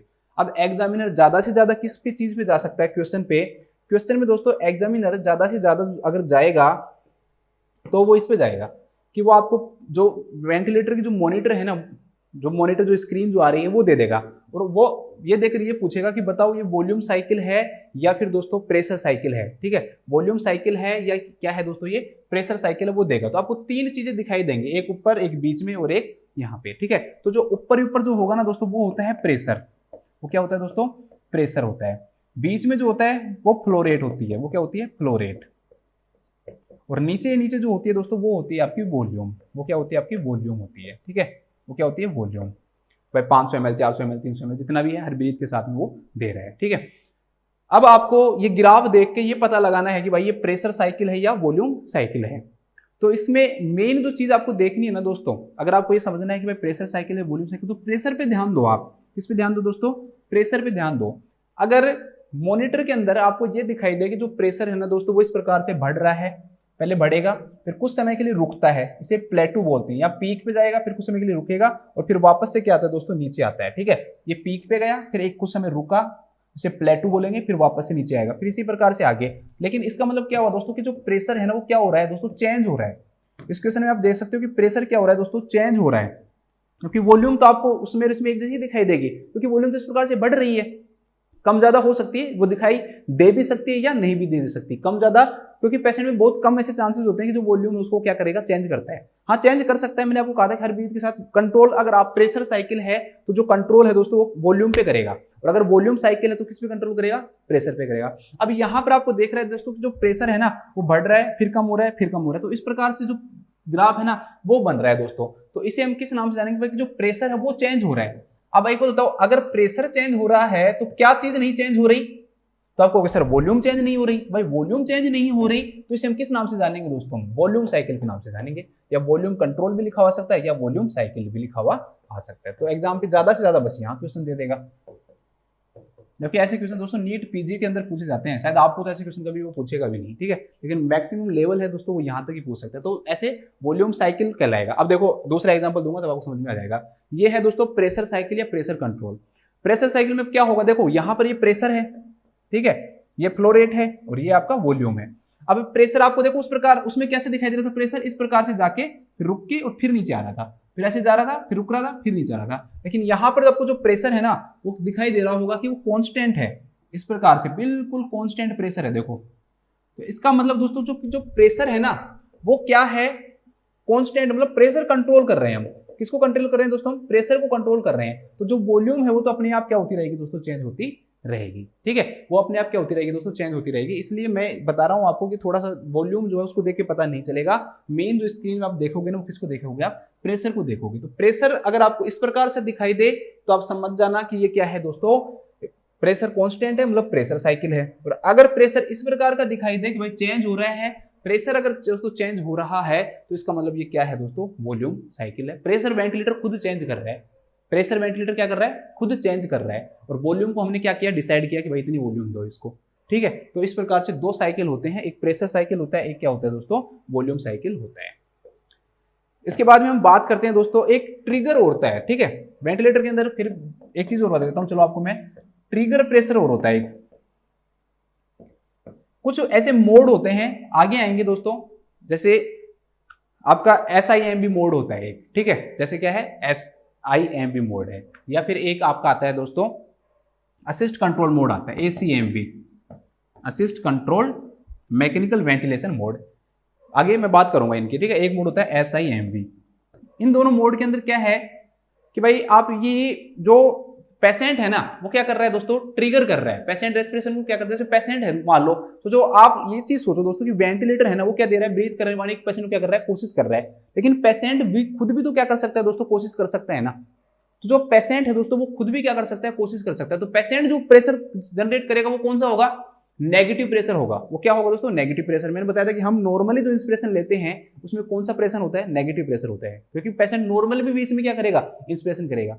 तो हम वेंटिलेटर को ये बता सकते हैं कि भाई आप है ना, अगर पेशेंट इतनी कोशिश कर रहा हो, इतना प्रेशर अगर पेशेंट नेगेटिवली लगा रहा हो, जैसे -2 लगा रहा हो, ठीक है, और ज्यादा लगा रहा हो, ठीक है, -2 है, -3 और कम लगा रहा है, -4 और कम लगा रहा है, -5 और कम लगा रहा है, ठीक है, क्योंकि माइनस में होता जाएगा तो कम होता जाएगा ना। तो हम वेंटिलेटर को ये बता सकते हैं कि भाई पेशेंट है ना जैसे ही कोशिश करे ना तो आप खुद क्या दे देना, सपोर्ट दे देना। ठीक है, आप क्या खुद क्या दे देना, सपोर्ट दे देना, या फिर मत देना। ये पेशेंट को हम क्या कर सकते हैं दोस्तों, खुद बता सकते हैं। पेशेंट को ये हम खुद बता सकते हैं, तो उसे हम बोलते हैं ट्रिगर। उसे हम किस नाम जानते हैं, ट्रिगर के नाम से जानते हैं। कि भाई पेशेंट, हम चाहें कि पेशेंट जो है दोस्तों खुद भी, पेशेंट की जो ब्रीथ है उसका भी हम क्या करें, यूज करें। पेशेंट की ब्रीथ का भी क्या करें दोस्तों, हम यूज करें। तो उस हिसाब से हम क्या करते हैं, ट्रिगर प्रेशर को कंट्रोल करते हैं कि भाई इतना प्रेशर हो तो आप वेंटिलेटर को कहेंगे आप भी सपोर्ट करो और पेशेंट को क्या दिलाओ, ब्रीथ दिलाओ। आप जैसे ही पेशेंट कोशिश करे आप पेशेंट को सपोर्ट करो और ब्रीथ दिलाओ। तो उस ट्रिगर, वो ट्रिगर जो होगा दोस्तों, वेंटिलेटर ट्रिगर जो प्रेशर है वो हमें उसमें डालना पड़ेगा कि पेशेंट जैसे ही इतना थोड़ा सा भी पेशेंट के अंदर से आपको लगे कि पेशेंट ब्रीथ कर रहा है तो आपको खुद को भी एक्टिवेट होना है और फिर पेशेंट को क्या देनी है दोस्तों, ब्रीथ देनी है। इसे हम किस नाम से जानते हैं, इसे हम ट्रिगर प्रेशर के नाम से जानते हैं। अभी मुझे पता है कि आपको समझ में थोड़ा सा नहीं आया होगा, लेकिन अब जस्ट नेक्स्ट में आपको मोड पढ़ाऊंगा। मोड में आपको बिल्कुल आराम से समझ में आ जाएगा कि मैं क्या कहना चाह रहा हूं। ठीक है, चलो बात करते हैं। इसके बाद में दोस्तों हम बात करते हैं मोड्स ऑफ वेंटिलेशन की, जो सबसे टफ होते हैं, जो कि सबसे टफ होते हैं आप लोगों के लिए, लेकिन इतने टफ है नहीं ये। तो मोड्स ऑफ वेंटिलेटर की हम बात करते हैं। मोड्स ऑफ वेंटिलेटर, अगर हम दोस्तों मोड्स ऑफ वेंटिलेटर की बात करें तो सबसे पहला जो मोड आता है वो आता है दोस्तों continuous mandatory ventilation mode. Continuous mandatory ventilation mode, या इसे हम बोलते हैं दोस्तों CMV मोड। इसे हम किस नाम जानते हैं, CMV मोड के नाम से जानते हैं। ठीक है, इसे हम CMV मोड के नाम से जानते हैं। कई बार सिंपल कंट्रोल्ड मोड भी बोल देते हैं। इसे हम क्या बोल देते हैं दोस्तों, हम कंट्रोल्ड मोड। इसमें क्या होगा दोस्तों कि जो पेशेंट है ना, आप समझोगे, आप एक एक चीज को बहुत अच्छे से समझ जाओगे। कंटिन्यूअस मतलब पूरा काम वेंटिलेशन खुद कर रहे हैं, सारा काम कौन कर रहा है दोस्तों, वेंटिलेटर खुद कर रहा है, मैंडेटरी रूप से कर रहा है, और सारा काम कंटिन्यूअसली जो वेंटिलेटर है दोस्तों मैंडेटरी रूप से क्या कर रहा है दोस्तों, काम कर रहा है। तो इसे हम किस नाम जानेंगे, कंटिन्यूअस मैंडेटरी वेंटिलेशन के नाम से इसे हम जानेंगे कि कंटिन्यूअसली मैंडेटरी वेंटिलेशन के नाम से जानेंगे कि पूरा काम कंटिन्यूअसली मैंडेटरी रूप से कौन कर रहा है दोस्तों, वेंटिलेटर कर रहा है, तो इसे हम किस नाम जानेंगे, कंटिन्यूअस मैंडेटरी वेंटिलेशन के नाम से जानेंगे। कैसे, मैं समझ सकता हूं दोस्तों। ऐसी कंडीशन के अंदर क्या तो पेशेंट खुद पैरालिसिस में रहेगा, पेशेंट की रेस्पिरेटरी जो मसल्स है ना वो बिल्कुल भी काम नहीं करेंगी, या फिर दोस्तों हम पेशेंट को खुद क्या देंगे, ड्रग्स देकर सिडेशन देंगे, ड्रग्स देकर क्या देंगे, सिडेशन देंगे। हम ये कोशिश करेंगे दोस्तों कि जो पेशेंट है वो खुद क्या ना करे, ब्रीथ नहीं करे, ठीक है, पेशेंट ब्रीथ नहीं करे। तो जो पेशेंट है कभी भी वेंटिलेटर पे जाता है ना, तो सबसे पहले हम उसको इसी मोड पे लेके आते हैं। सबसे पहला जो मोड जो पेशेंट को हम देते हैं दोस्तों, कौन से देते हैं, कंटिन्यूअस मैंडेटरी वेंटिलेशन मोड देते हैं। अब इस मोड के अंदर सारा का सारा काम कौन करेगा दोस्तों, वेंटिलेटर करेगा। अब वेंटिलेटर जो है ना दोस्तों, उसको हर चीज आप बताओगे, प्रीसेट रहेगा हर चीज, ठीक है, प्रीसेट। आप उसमें क्या कर दोगे दोस्तों कि क्या वॉल्यूम देना है या प्रेशर देना है दोस्तों, उसको आप क्या करोगे, प्रीसेट कर दोगे, और वेंटिलेटर उस हिसाब से क्या देता रहेगा दोस्तों, प्रेशर या वॉल्यूम देता रहेगा, ठीक है। आपने बता दिया वेंटिलेटर को, मैं एग्जांपल के रूप में बना रहा हूं कि जैसे देखो आपने बता दिया वेंटिलेटर को भाई 12 ब्रीथ पे आपने सेट कर दिया, उसको किस पे सेट कर दिया दोस्तों, 12 ब्रीथ पे उसको आपने क्या कर दिया, सेट कर दिया। तो वो ये हर 5 सेकंड में देगा, तो हर 5 सेकंड में ब्रीथ देगा, तो दोस्तों ये 5 सेकंड हुई, एक ब्रीथ दिया, फिर 5 सेकंड हुई, फिर दूसरी ब्रीथ दिया, फिर 5 सेकंड हुई, फिर तीसरी ब्रीथ दिया, ठीक है। तो इस प्रकार से हर 5 सेकंड के ऊपर 5 सेकंड, अगले 5 सेकंड, फिर अगले 5 सेकंड के ऊपर खुद वेंटिलेटर ही जो भी चीज है दोस्तों खुद करेगा, पेशेंट का इसमें कोई रोल नहीं रहेगा। ऑल कंट्रोल किसके रहेगा दोस्तों, ऑल कंट्रोल किसमें रहेगा दोस्तों, इसका वेंटिलेटर का रहेगा। ऑल कंट्रोल किसका रहेगा दोस्तों, वेंटिलेटर का रहेगा। वेंटिलेटर में हम जो भी चीज सेट करेंगे उस हिसाब से कंटिन्यूअसली उसको ब्रीथ प्रोवाइड करेगा, जो भी उसको ब्रीथ देनी है उस सेकंड पे ब्रीथ देता रहेगा। पेशेंट का इसमें कोई रोल नहीं रहेगा, तो इसे हम किस नाम से जानेंगे दोस्तों, कंटिन्यूअस मैंडेटरी वेंटिलेशन के नाम से हम इसे जानते हैं। इसे किस नाम जानते हैं, कंटिन्यूअस मैंडेटरी वेंटिलेशन के नाम से जानते हैं। अब मैंने आपको ARDS पढ़ाया तो मैंने बताया कि मैकेनिकल वेंटिलेशन के कारण भी हो सकता है। अब दोस्तों कंटिन्यूअसली, अब जो पेशेंट है उसको आप क्या दे रहे हो दोस्तों, कंटिन्यूअसली आप उसको क्या दे रहे हो, वेंटिलेशन दे रहे हो। अब उसकी खुद की मसल्स तो यूज ही नहीं हो रही, जो ऑक्सीजन है वो मिल रही है, लेकिन उसकी खुद की जो मसल्स है दोस्तों, रेस्पिरेटरी जो मसल्स है वो क्या नहीं हो रही है, यूज नहीं हो रही है। इसके कारण दोस्तों यहां पर क्या हो जाता है, रेस्पिरेटरी मसल से एट्रोफी हो जाती है। क्या हो जाती है दोस्तों, रेस्पिरेटरी मसल्स की क्या हो सकती है दोस्तों, एट्रोफी हो सकती है। या मान लो कि दोस्तों कि किसी भी कारण से डिसकनेक्शन हो जाए, किसी भी कारण से क्या हो जाए, डिसकनेक्शन हो जाए, भाई वेंटिलेटर हट गया, वेंटिलेटर का कनेक्शन हट जाए किसी भी रीजन से, तो क्या होगा दोस्तों बताओ। अब पेशेंट खुद तो ब्रीथ कर नहीं पा रहा, पूरी की पूरी ब्रीथ कौन दे रहा था, वेंटिलेटर दे रहा था। तो इसके कारण जो पेशेंट है दोस्तों उसकी क्या हो सकती है, डेथ भी हो सकती है। पेशेंट की क्या हो सकती है दोस्तों, डेथ भी हो सकती है अगर डिस्कनेक्शन हो गया तो। दूसरा, बिल्कुल भी मसल्स को यूज नहीं करवा रहा, तो उसके कारण क्या होगा दोस्तों, रेस्पिरेटरी जो मसल्स हैं उनके अंदर क्या हो सकता है, उसके अंदर क्या हो सकता है दोस्तों, एट्रोफी भी हो सकता है। तो इसे हम किस नाम से जानेंगे दोस्तों, रेस्पिरेटरी मसल से एट्रोफी के नाम से जानेंगे, ठीक है। तो ये कौन से मोड के अंदर देखने को मिलेगा आपको, ये देखने को मिलेगा दोस्तों आपको कंटिन्यूअस मैंडेटरी वेंटिलेशन के अंदर, या कंट्रोल मोड या CMV मोड के अंदर आपको देखने को मिलेगा, ठीक है। नेक्स्ट देखते हैं, नेक्स्ट जो मोड है दोस्तों, जैसे कि आपका SIMV, जैसे कि एक मोड है आपका दोस्तों SIMV, या पहले असिस्ट कंट्रोल मोड वेंटिलेशन बता देता हूं, असिस्ट कंट्रोल, जिस ज्यादा सही बताऊंगा तो कारण है उसका, सीक्वेंस से ज्यादा सही रहेगा, मैकेनिकल वेंटिलेशन, ठीक है। इसको हम बोलते हैं ACMV, या सिर्फ AC मोड भी लिख देते हैं इसको, AC मोड भी लिखा हो सकता है वेंटिलेटर पे। ये क्या लिखा रहेगा दोस्तों, असिस्ट कंट्रोल्ड मैकेनिकल वेंटिलेशन। देखो असिस्ट कंट्रोल्ड मैकेनिकल वेंटिलेशन का मतलब आप समझोगे ना, बहुत सिंपल है। असिस्ट का मतलब क्या होता है दोस्तों, आप मेरे को असिस्ट करवाओ, तो मतलब आप मेरे को क्या करवाओगे, हेल्प करवाओगे। तो इस कंडीशन के अंदर क्या होगा वेंटिलेशन में, इस कंडीशन में दोस्तों ये होगा कि जैसे कि आपने प्रीसेट तो कर दिया, क्या कर दिया दोस्तों, प्रीसेट वॉल्यूम तो आपने कर ही रखी है, वो तो रहेगी, साथ में एक चीज और रहेगी, वो मैं बताता हूं कैसे। प्रीसेट वॉल्यूम जो भी आप कह रहे हो भाई इतनी वॉल्यूम दो, इतना प्रेशर दो, वो तो सब वॉल्यूम या प्रेशर जो भी आप कहोगे वो चीज तो वो देगा ही। साथ में दोस्तों आप उसको क्या चीज देगा वो, ये देखो जैसे आपने मान लो उसको कह दिया, वही 12 ब्रीथ ही लेके चलते हैं, ज्यादा टप क्यों बनाए, आपने कह दिया कि भाई 12 ब्रीथ आपको पर मिनट देनी है, तो वेंटिलेटर क्या काम करेगा दोस्तों,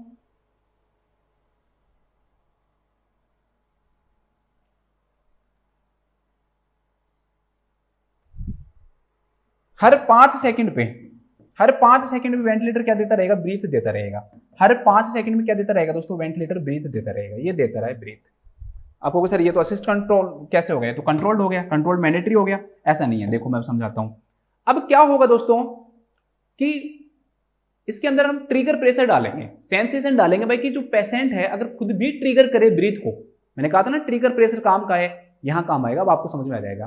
अब हम पेशेंट का ट्रिगर जो प्रेशर है दोस्तों वो डालेंगे। भाई पेशेंट जो है ना वो अगर नेगेटिव प्रेशर लगा रहा है, मान लो -2 सेंटीमीटर लगा रहा है, तो आप उसको क्या करना, सेंस करना, और सेंस करके वेंटिलेटर को कहेंगे आप कि भाई इस ये मोड में डालेंगे, तो वेंटिलेटर खुद का क्या काम करेगा कि वो सेंस करेगा भाई पेशेंट खुद भी क्या कर रहा है, ब्रीथ लेने की कोशिश कर रहा है। तो बाकी का जो, अब पेशेंट पूरी तो ब्रीथ ले नहीं पाएगा सही तरह से, क्योंकि वो वैसे भी मान लो हमने उसको वेंटिलेटर पे डाला तो रेस्पिरेटरी फेलियर की कंडीशन में है वो, तो क्या तो ठीक है, तो वो क्या काम करेगा, ये जैसे ही पेशेंट थोड़ी सी ब्रीथ लेने की कोशिश करेगा ना दोस्तों, तो ये खुद उसको क्या देगा, प्रेशर देगा, खुद उसको क्या देगा दोस्तों, प्रेशर प्रोवाइड करेगा, उसको सपोर्ट करेगा। कितना सपोर्ट करेगा, जैसे आपने वॉल्यूम डाल दिया कि भाई इसको 500 ml वॉल्यूम देनी है, ठीक है, तो वेंटिलेटर खुद तो देता है, 500 ml दे दिया, यहाँ वेंटिलेटर 500 ml दे रहा है, यहाँ वेंटिलेटर 500 ml दे रहा है, यहाँ वेंटिलेटर 500 ml दे रहा है। अब आपने उसको कह दिया कि भाई पेशेंट है ना उसकी भी हेल्प कर देना, तो पेशेंट जो है ना दोस्तों, ये मैं पेशेंट को बना रहा हूँ, पेशेंट ने ये प्रेशर लगाया, नेगेटिव प्रेशर लगाया, जैसे ही पेशेंट दोस्तों नेगेटिव प्रेशर लगाएगा, ठीक है, ये ब्लू कलर में जो बनाया है, तो वेंटिलेटर इसको क्या करेगा दोस्तों, असिस्ट करेगा और इसको इतनी ब्रीथ दिलाएगा जो कि 500 ml में मिलेगी, यहाँ पर मिलेगा। हो सकता है पेशेंट ने यहाँ पर कोशिश की, यहाँ पर कोशिश ही नहीं की, उतना प्रेशर नहीं बनाया, लेकिन फिर बाद में किया, कहीं भी कर सकता है, मतलब आपका कोई ऐसा फिक्स नहीं बनाना कि भाई इसी जगह में बनाना है ना। 12 ब्रीथ में हो सकता है एक बार ही करे, हो सकता है 2 बार करे, 3 बार करे, कितनी भी बार कर सकता है, या एक बार भी नहीं भी करे, ठीक है। तो लेकिन हम पेशेंट को इस प्रकार से करेंगे। जैसे फिर दोबारा से पेशेंट ने यहाँ पे क्या किया, कोशिश की, पूरी ब्रीथ तो पेशेंट नहीं ले पा रहा, लेकिन पेशेंट ने थोड़ा सा क्या किया दोस्तों, प्रेशर लगाया।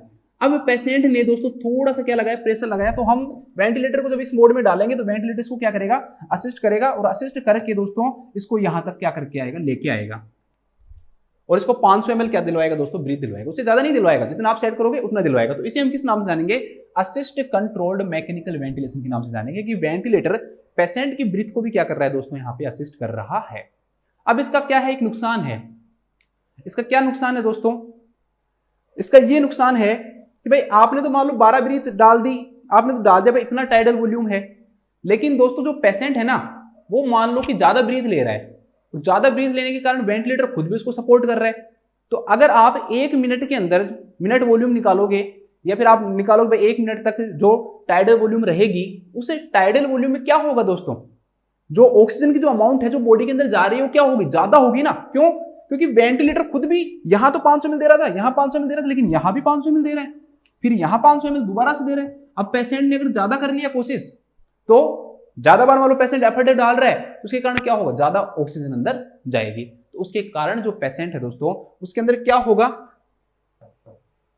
रेस्पिरेटरी एल्कोलोसिस क्या हो सकता है दोस्तों, डेवलप हो सकता है। तो इसका एक कॉम्प्लिकेशन होता है दोस्तों रेस्पिरेटरी एल्कोलोसिस, बस इसको ध्यान रख लेना, इसका एक कॉम्प्लिकेशन होता है, वो क्या होता है, रेस्पिरेटरी एल्कोलोसिस होता है। क्या होता है दोस्तों, रेस्पिरेटरी एल्कोलोसिस होता है। दूसरा क्वेश्चन, मोस्ट कॉमन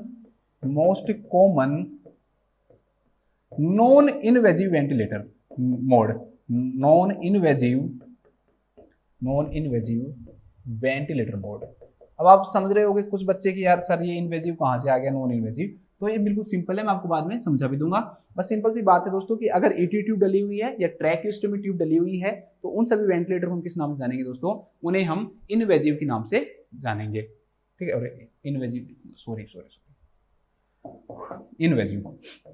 ठीक है। और अगर ये नहीं डली हुई दोस्तों तो इसे हम किस नाम जानते हैं, नॉन इनवेजिव के नाम से जानते हैं, नॉन इनवेजिव। तो सारे ही लगभग इनवेजिव ही आएंगे, सिर्फ 2 ही चीजें पढ़ेंगे हम, एक सी पैप पढ़ेंगे और एक बाई पैप पढ़ेंगे, मैं आपको आगे पढ़ा दूंगा, ठीक है, तब मैं आपको बता दूंगा वहां पे। यहां पर क्या है, ईटी ट्यूब डालने की जरूरत नहीं होती, अब डायरेक्टली भी जो टाइट फिटिंग जो मास्क है दोस्तों उसके थ्रू क्या कर सकते हो, दे सकते हो। तो इन्हें हम किस नाम से जानते हैं, नॉन इन्वेजिव मेथड के नाम से जानते हैं। और अगर एटी ट्यूब डालने की जरूरत पड़े या फिर ट्रैकेस्टोमी ट्यूब से अगर आप दे रहे हो दोस्तों, तो उन्हें हम किस नाम से जानेंगे, इनवेजिव मेथड के नाम से जानेंगे। तो ये इनवेजिव मेथड ही है, ठीक है, डायरेक्टली वेंटिलेशन में। तो ये most common invasive ventilator mode है, most common invasive ventilator mode होता है, ठीक है। अब देखो नेक्स्ट जो मोड आता है दोस्तों दैट इज SIMV। नेक्स्ट जो मोड आता है that is SIMV, synchronised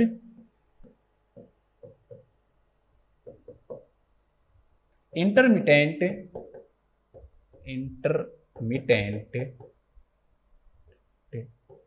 mandatory, यहां भी मैंडेटरी है, ध्यान रखना, मैंडेटरी वेंटिलेशन,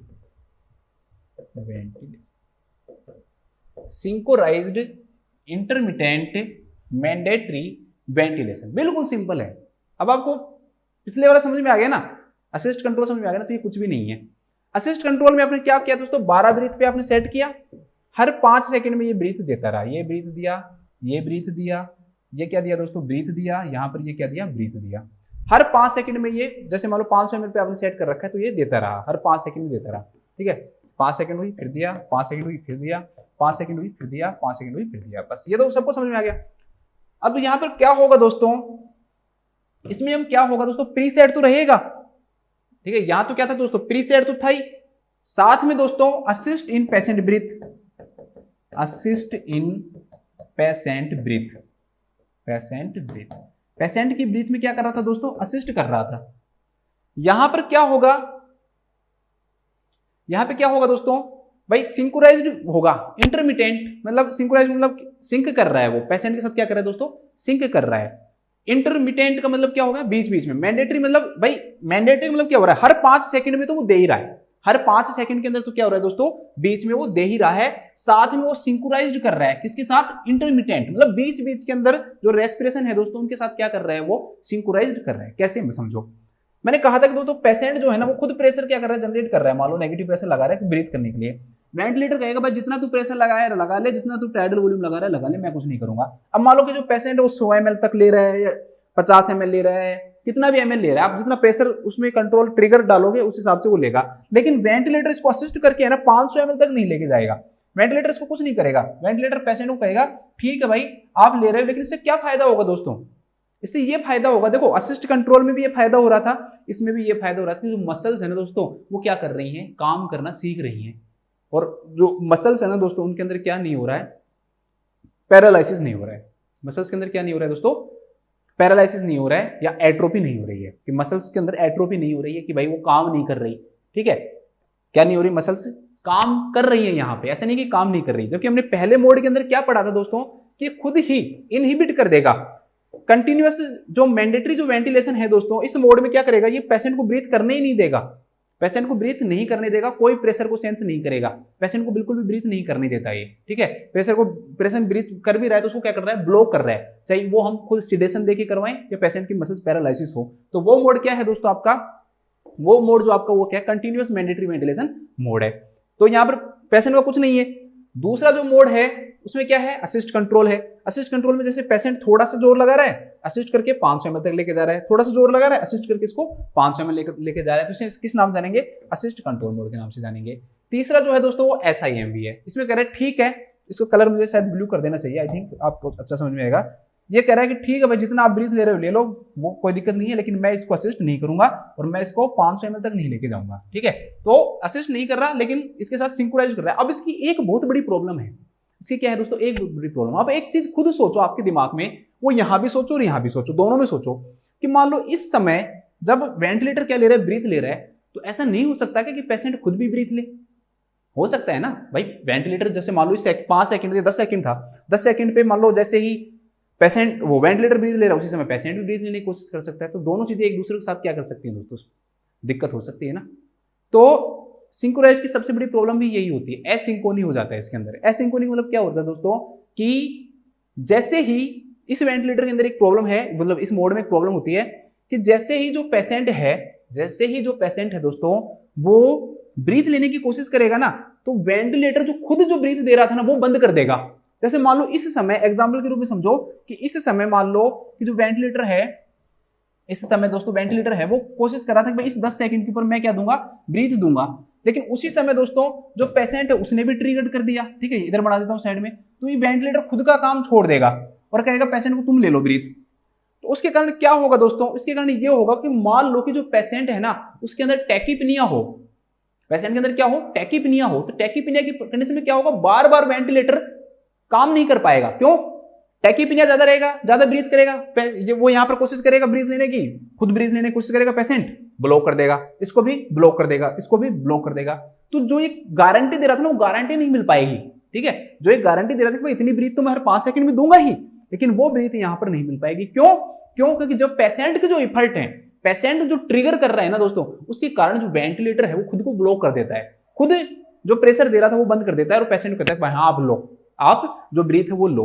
तो उसके कारण क्या होगा आप समझो, सोचो कि ये है ना 12 ब्रीथ दे रहा था, अब पेशेंट खुद कोशिश कर रहा है, अब 12 में से मान लो 5 बार भी वो हुआ, दोनों एक साथ करने की कोशिश की तो वो 7 ही ब्रीथ दे पाया, 5 ब्रीथ तो नहीं दे पाया ना। 5 ब्रीथ जो पेशेंट ने खुद ने ली वो भी सफिशिएंट नहीं है क्योंकि वो 500 ml तक नहीं पहुंच पा रही है, ठीक है, अब ये मानो 500 ml तक नहीं पहुंच पा रही, तो इसके कारण क्या होगा दोस्तों, इसके कारण इस मोड के अंदर हाइपोवेंटिलेशन देखने को मिल सकता है। क्या देखने को मिल सकता है दोस्तों, हाइपोवेंटिलेशन देखने को मिल सकता है। तो इस कंडीशन में हाइपोवेंटिलेशन देखने को मिल सकता है, इसलिए ये मोड कॉन्ट्राइंडिकेटेड होता है किसके अंदर, टैकीपिनिया में। टैकीपिनिया में मोड क्या होगा दोस्तों, कॉन्ट्राइंडिकेटेड होगा, ठीक है। अब आप मुझे ये बताओ कि अगर हाइपर वेंटिलेशन होगा तो क्या देखने को मिलेगा, और हाइपो वेंटिलेशन होगा तो कौन सा एसिड बेस इंबैलेंस देखने को मिलेगा। ये क्वेश्चन है आपके लिए, यहां तो मैंने बता दिया ना, यहाँ पर रेस्पिरेटरी एल्कोलिसिस बता दिया मैंने, तो अब बताओ यहाँ पर ये बताओ हाइपर वेंटिलेशन हो रहा है या हाइपो वेंटिलेशन हो रहा है, ठीक है, हाइपर वेंटिलेशन हो रहा है या हाइपो वेंटिलेशन हो रहा है, तो इसको थोड़ा सा बताना आप मुझे, है ना। तो ये मोड हो गया दोस्तों आपका SIM। इसके बाद नेक्स्ट जो मोड आता है दोस्तों वो मैंने आपको एक बार समझा दिया है, जो प्रेशर कंट्रोल मोड है, ये मोड भी कई बार लिखा हुआ आता है, तो वो सेम ही वही मोड है जो मैंने आपको साइकिल में। तो इसके बाद है दोस्तों pressure control mode, pressure controlled mode. तो ये मैंने आपको जैसे पहले भी मैंने आपको समझाया था दोस्तों कि उसी प्रकार से है, ये बिल्कुल वही मोड है। मैंने आपको बताया ना कि प्रेशर को कंट्रोल हम करेंगे तो वॉल्यूम को वेंटिलेटर करेगा, वॉल्यूम को कंट्रोल हम करेंगे तो प्रेशर को कौन करेगा दोस्तों, वेंटिलेटर करेगा, मतलब ऑपोजिट करेगा।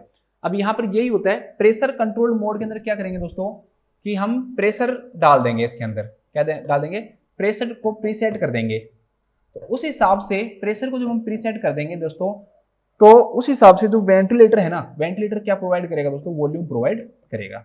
वेंटिलेटर क्या प्रोवाइड करेगा दोस्तों, वॉल्यूम प्रोवाइड करता है। तो ये वॉल्यूम जो दोस्तों कौन प्रोवाइड करता है, वेंटिलेटर प्रोवाइड करता है। तो इसे हम किस नाम से जानते हैं, प्रेशर कंट्रोल्ड मोड के नाम से जानते हैं।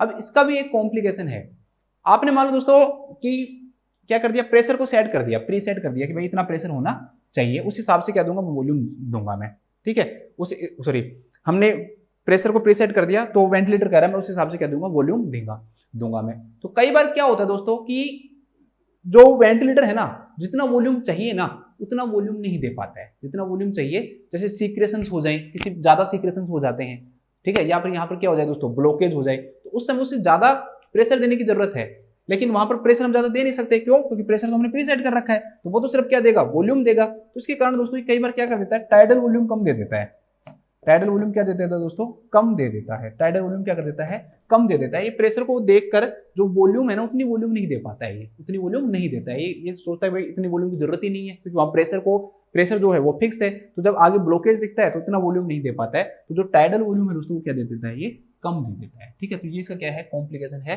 प्रेशर कंट्रोल्ड मोड का। एक मोड है दोस्तों pressure support mode, last mode है, बस यही बताऊंगा।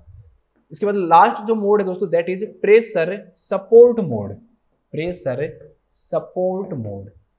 इसे हम स्पॉन्टेनियस मोड के नाम से भी जानते हैं। इसे हम किस नाम जानते हैं दोस्तों, स्पॉन्टेनियस मोड, इसे हम स्पॉन्टेनियस मोड के नाम से भी जानते हैं। स्पॉन्टेनियस मोड का मतलब क्या हुआ दोस्तों, ये लास्ट मतलब जो पेशेंट है उसको हम वेंटिलेटर से हटाते हैं ना, उस समय हम इस मोड का क्या करते हैं दोस्तों, यूज करते हैं। इसके अंदर सब चीजें सिर्फ सब चीजें किसके द्वारा की जाती हैं, ऑल थिंग्स खुद पेशेंट करता है, ठीक है। सब चीजें किसके द्वारा की जाती हैं दोस्तों, पेशेंट के द्वारा की जाती हैं। सिर्फ और सिर्फ सपोर्ट दिया जाता है किसका, प्रेशर का। अगर पेशेंट थोड़ा सा प्रेशर मेंटेन नहीं कर पा रहा है दोस्तों, तो प्रेशर का सपोर्ट जो है ना वो किसके द्वारा दिया जाता है, प्रेशर का सपोर्ट जो है ना दोस्तों वो किसके द्वारा दिया जाता है, वेंटिलेटर के द्वारा दिया जाता है, ठीक है। किसके द्वारा दिया जाता है, वेंटिलेटर के द्वारा। बाकी का सारा काम जो पेशेंट है दोस्तों वो खुद करता है। ये मोड हम तब यूज करते हैं जब पेशेंट को हम वेंटिलेटर से हटाने वाले होते हैं। जब पेशेंट को वेंटिलेटर से हटाने वाले होते हैं, जब हम पेशेंट जो खुद ब्रीथ कर रहा है, पेशेंट सब ब्रीथ क्या कर रहा है दोस्तों, खुद कर रहा है, तो हम उसको चेक करें, एकदम से तो हटाएंगे नहीं। तो उसको हटाने के लिए हम क्या करते हैं दोस्तों, उसको प्रेशर सपोर्ट मोड पे लेके आएंगे। तो बस वो क्या काम करेगा, जैसे पेशेंट ब्रीथ लेगा, थोड़ा बहुत अगर प्रेशर नहीं है तो वो प्रेशर क्या करवाता है दोस्तों, जनरेट करवाता है। बस प्रेशर देने में क्या करता है, हेल्प करता है। तो इसे हम किस नाम से जानते हैं, प्रेशर सपोर्ट मोड के नाम से या स्पॉन्टेनियस मोड के नाम से हम इसे जानते हैं। इसे हम किस नाम जानते हैं दोस्तों, स्पॉन्टेनियस मोड के नाम से जानते हैं, ठीक है। अब पेशेंट को वीनिंग ऑफ आपको करना हो, मतलब पेशेंट को किस प्रकार से हम वेंटिलेटर से हटाते हैं, वो आप किस प्रकार से करोगे दोस्तों। तो सबसे पहले जो पेशेंट है वो किसके अंदर, किस पे रहेगा दोस्तों, आपको कंटिन्यूअस मैंडेटरी वेंटिलेशन पे रहेगा, वो सबसे पहले इसके ऊपर रहेगा। फिर उससे हम उसको क्या करेंगे भाई, हम कोशिश करेंगे कि वो अपनी मसल्स का यूज करे और साथ में वेंटिलेटर उसको सपोर्ट भी करे। तो सपोर्ट करेगा दोस्तों तो असिस्ट कंट्रोल करेगा। फिर उसको हम किस पे लेके आएंगे दोस्तों, ACMP मोड पे लाएंगे। फिर हम मानेंगे पेशेंट खुद भी क्या कर रहा है, अच्छी कोशिश कर रहा है, अब इसको करने दो जितना ब्रीथ खुद ले रहा है ये, तो उसमें किस मोड पे लेके आएंगे, इसको हम SIMP मोड पे लेके आएंगे। और जैसे ही ये SIMP मोड पे आ जाएगा तो फिर इसको लास्ट मोड पे लेके आएंगे दोस्तों हम। वो कौन सा मोड है आपका, प्रेशर सपोर्ट मोड है। कंट्रोल मत लिख देना, ध्यान रखना, प्रेशर सपोर्ट मोड है। तो ये लास्ट मोड है, स्पॉन्टेनियस मोड। इस प्रकार से हम पेशेंट को वेंटिलेटर से हटाते हैं। तो पहले CMP मोड पे रहता है, फिर ACMP मोड पे लाते हैं, फिर SIMP पे लाते हैं, फिर उसको किस पे लाते हैं, प्रेशर सपोर्ट मोड या स्पॉन्टेनियस मोड के ऊपर हम पेशेंट को लेके, ठीक है। तो ये तरीका होता है। इसके बाद में हम बात करते हैं दोस्तों, दो और चीजें होती हैं, एक CPAP होता है और एक होता है BiPAP, ठीक है। इन्हें हम वेंटिलेटर के साथ तो यूज कर ही सकते हैं, बिना वेंटिलेटर के भी हम क्या कर सकते हैं दोस्तों, यूज करते हैं। सिर्फ मास्क लगाकर भी हम इसको क्या कर सकते हैं, यूज कर सकते हैं। तो ये है continuous positive airway pressure, continuous positive airway pressure, और ये है by level positive airway pressure. इसके अंदर क्या रहता है दोस्तों कि इंस्पायरेटरी और एक्सपायरेटरी दोनों क्या रहते हैं, इक्वल रहते हैं, ठीक है। शॉर्ट में लिखते हैं वैसे इनको, EPAP और I। इंस्पायरेटरी और एक्सपायरेटरी जो पॉजिटिव एयरवे जो प्रेशर है दोस्तों, वो दोनों क्या रहते हैं, इसमें इक्वल रहते हैं। हम इनको सेट नहीं करते हैं, तो इसे हम किस नाम जानते हैं, कंटिन्यूअस पॉजिटिव एयरवे प्रेशर के नाम से जानते हैं। यहाँ बाई लेवल है दोस्तों, तो बाई लेवल होने के कारण जो IPAP और जो EPAP है दोस्तों, इनको हम क्या कर सकते हैं, चेंज कर सकते हैं। इनको हम क्या कर सकते हैं, चेंज कर सकते हैं। इन दोनों प्रेशर को हम क्या कर सकते हैं दोस्तों, चेंज कर सकते हैं। तो इसे हम किस नाम से जानते हैं, by level positive airway pressure के नाम से हम इसे जानते हैं। इनके इंडिकेशन जरूर लिख लो, क्वेश्चन बनेगा तो यहां से बनेगा। यहां पर ध्यान रखना, स्लीप जो एपनिया है उस कंडीशन के अंदर दोस्तों हम इसका यूज करते हैं। एक हाइलाइन मेम्ब्रेन डिसऑर्डर होता है, रेस्पिरेटरी ट्रैक्ट से रिलेटेड यही है, ठीक है। तो उसके अंदर, इसके अंदर ध्यान रख लेना दोस्तों आपका COPD के अंदर जब CO2 का रिटेंशन मान लो ज्यादा हो जाए, आपको CO2 को बाहर निकालना हो, PCO2 लेवल पेशेंट के अंदर बहुत ज्यादा हो जाता है, अगर 60 से ज्यादा चला जाता है, तो उस कंडीशन के अंदर CO2 को बाहर निकालने के लिए दोस्तों हम क्या काम करते हैं, इसका यूज करते हैं BiPAP का। तो इसमें क्या करेंगे दोस्तों, जो अगर हम IE रेशो देखें, एक और लिखा हुआ है दोस्तों IE रेशो, वेंटिलेटर में भी लिखा हुआ सकता है ये IE रेशो, मतलब कि इंस्पिरेशन और एक्सपिरेशन का जो ड्यूरेशन है ना, उसे हम किस नाम जानते हैं, IE रेशो के नाम से जानते हैं। तो भाई जब COPD होगा तो मेन प्रॉब्लम CO2 है, उसको बाहर ज्यादा निकालना है। तो हम क्या करेंगे दोस्तों, हम COPD के अंदर हम क्या काम करेंगे भाई, इंस्पिरेशन कम टाइम का रखेंगे, तो ऐसे रेशो रखेंगे भाई, इंस्पिरेशन जैसे 1 है तो एक्सपिरेशन का रेशो रखेंगे 2 या फिर 2.5 या फिर 3। तो इस प्रकार से इसमें रेशो रखा जा सकता है। तो IE जो रेशो है दोस्तों, वो क्या कर सकते हैं, हम बाई लेवल से चेंज कर सकते हैं। तो COPD के अंदर मेन जो प्रॉब्लम है दोस्तों, वो CO2 को बाहर निकालना है, और CO2 का अगर मान लो लेवल ज़्यादा हो जाता है, PCO2 का जो लेवल हो दोस्तों ज़्यादा हो जाता है, नॉर्मल मुझे भी पता है, आप सोच रहे हो सिर्फ 60 क्यों बोला आपने, ज़्यादा जो प्रॉब्लम है वो 60 के बाद क्या होती है, जनरेट होती है। वैसे तो 35 से 45 mmHg होता है, वो ठीक है आप सबका, लेकिन दोस्तों जब 60 से ज़्यादा होती है तो उस समय किसकी जरूरत पड़ सकती है, आपको बाईपैप की जरूरत पड़ सकती है। तो COPD के अंदर किसका यूज करते हैं, बाईपैप का। और हाइलाइन मेमोरी डिसऑर्डर के अंदर स्लीप एपनिया में किसका यूज करते हैं दोस्तों, हम कंटिन्यूअस पॉजिटिव एयरवे प्रेशर का क्या करते हैं, यूज करते हैं। इसमें जो क्वेश्चन बनेगा क्या तो इसकी फुल फॉर्म से बनेगा, ये यहाँ से बनेगा, ठीक है। तो ये हैं आपके ये दोनों जो मेथड है दोस्तों, ये वेंटिलेटर पे तो होते ही हैं, साथ में हम इनको कैसे कर सकते हैं, नॉन इन्वेजिव वे में भी यूज कर सकते हैं। नॉन इन्वेजिव मतलब सीधा मास्क लगाकर भी हम इसे क्या कर सकते हैं, यूज कर सकते हैं। सीधा मास्क लगाकर भी हम इन्हें क्या कर सकते हैं दोस्तों, यूज कर सकते हैं। इसके बाद आता है दोस्तों अलार्म। वेंटिलेटर के अलार्म और देख लो बस आप। वेंटिलेटर पे दो अलार्म होते हैं दोस्तों, एक होता है लो प्रेशर अलार्म और एक होता है दोस्तों high pressure alarm. Low pressure alarm और हाई प्रेशर अलार्म।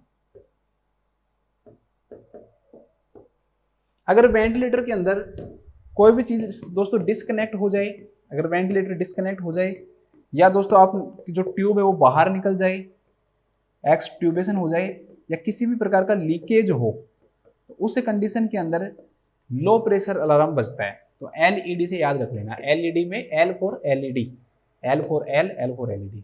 तो लीकेज हो, एक्सट्यूबेशन हो या डिसकनेक्शन हो, इन सब में कौन सा अलार्म बजता है दोस्तों, लो प्रेशर अलार्म बजता है। इन सब में क्या बजता है, लो प्रेशर जो अलार्म है दोस्तों वो बजता है।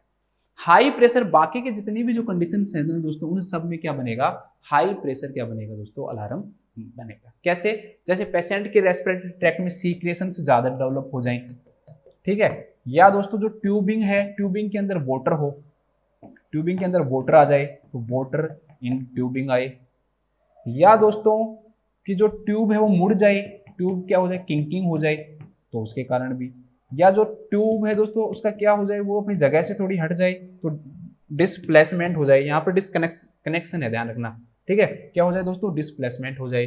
या दोस्तों कि जो पेशेंट है वो ट्यूब को क्या करने लग जाए, बाइट करने लग जाए, ट्यूब को क्या करने लग जाए, बाइट करने लग जाए, तो उसके कारण भी हो सकता है। या पेशेंट के अंदर क्या हो जाए दोस्तों, ब्रोंको स्पाज्म आ जाए, पेशेंट के अंदर क्या आ जाए दोस्तों, ब्रोंको स्पाज्म आ जाए। तो ये सारी जो कंडीशन है ना दोस्तों, उसके अंदर जो अलार्म बजता है वो कौन सा बजता है दोस्तों, हाई प्रेशर अलार्म बजता है। कौन सा प्रेशर अलार्म बजता है, हाई प्रेशर अलार्म। आपको जैसे ही मान लो दोस्तों आपने अलार्म सुना, अलार्म सुनने के बाद में सबसे पहले आप पेशेंट की ट्यूबिंग देखोगे और पेशेंट की ट्यूबिंग से आप वेंटिलेटर की ट्यूबिंग तक जाओगे कि कहीं कुछ गड़बड़ तो नहीं है। अब जैसे ही आप वेंटिलेटर तक पहुंचे, आपको अगर प्रॉब्लम समझ में आ गई तो ठीक है भाई, क्या है। अगर मान लो आपको नहीं पता चला, आपको नहीं पता चला कि व्हाट इज रीजन, और पेशेंट जो है ना दोस्तों, आपको रीजन का भी नहीं पता चला, और जो पेशेंट है वो किस में है, पेशेंट डिस्ट्रेस में है, पेशेंट इज इन डिस्ट्रेस। इस कंडीशन के अंदर आप क्या काम करोगे, तो आप इस कंडीशन में ये काम करोगे दोस्तों कि जो पेशेंट है ना उसको वेंटिलेटर से हटाओगे, ठीक है, वेंटिलेटर को डिस्कनेक्ट करोगे, वेंटिलेटर से आपको डिस्कनेक्ट करके तो पेशेंट है उसको बैग मास्क वेंटिलेशन प्रोवाइड करोगे। बैग मास्क वेंटिलेशन मतलब एम्बू बैग से वेंटिलेशन दोगे। ये भी ध्यान रखना, क्वेश्चन आया हुआ है एक बार, है ना, किस कंडीशन में आप क्या करोगे, तो बैग मास्क वेंटिलेशन से आप क्या दोगे दोस्तों, उसको वेंटिलेशन प्रोवाइड करोगे, ठीक है। थोड़ा सा टाइम की कमी थी, फिर भी मैंने कोशिश की आपको हर चीज़ समझाने की, और मैं आशा करता हूँ कि आपको ये चीज़ समझ में आई भी होंगी, थोड़ी ठीक भी लगी होंगी। एक बार हम क्वेश्चन पे आ जाते हैं वापस।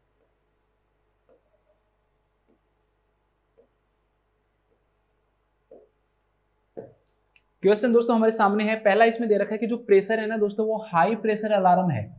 कौन सा अलार्म है दोस्तों, हाई प्रेशर जो अलार्म है दोस्तों वो बजा है, लेकिन लो प्रेशर अलार्म बजा है। अब आप बताओ कि हाई प्रेशर अलार्म किस किस में बजा है और लो प्रेशर किस किस में बजा है। तो दोस्तों इसमें पहला दे रखा है कि भाई सीक्रेशंस को आप क्या करोगे, सक्शनिंग के द्वारा रिमूव करोगे। तो जो सीक्रेशंस है वो कौन सा अलार्म बजाते हैं, हाई प्रेशर या लो प्रेशर अलार्म। तो जो सीक्रेशंस है दोस्तों उनके द्वारा हाई प्रेशर अलार्म बजता है, तो आप सीक्रेशन को क्या करोगे, रिमूव करोगे। सेकंड क्या दे रखा है, lower the settings of the tidal volume, ये नहीं करेंगे। Check that tubing connections are secure. अगर ट्यूबिंग के जो कनेक्शंस है ना दोस्तों, अगर वो ट्यूब डिस्कनेक्ट होती है तो कौन सा अलार्म बजेगा, लो प्रेशर अलार्म बजेगा। कौन सा अलार्म बजेगा, लो प्रेशर अलार्म बजेगा। और एबीसी तो हम लेंगे नहीं क्योंकि इसमें तो बहुत ज्यादा टाइम लग जाएगा और रिजल्ट आएगा जब तक पेशेंट की क्या हो जाएगी दोस्तों, आपकी डेथ हो जाती है, तब तक पेशेंट की क्या हो जाती है, डेथ हो जाती है। इसलिए हम एबीजी चेक नहीं करेंगे। तो सबसे पहले हम क्या काम करेंगे इसके अंदर कि जो पेशेंट की जो सीक्रेशन है उनको क्या करेंगे, हम रिमूव करेंगे। तो remove the secretions by suctioning, suction करके हमें सीक्रेशंस को रिमूव करना पड़ेगा, क्योंकि उसके कारण जो पेशेंट है उसके अंदर हाई प्रेशर जो अलार्म है वो क्या कर रहा है दोस्तों, बीप कर रहा है। ठीक है, हाई प्रेशर अलार्म क्या कर रहा है, बीप कर रहा है। तो इसलिए हम रिमूव द सीक्रेशन, देखो अगर पेशेंट में सीक्रेशन से, अगर पेशेंट में वेंटिलेटर के दौरान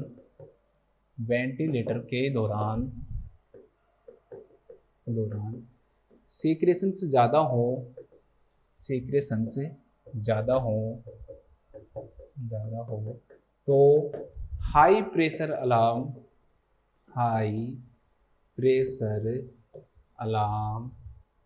बीप करता है, मतलब आवाज़ करता है।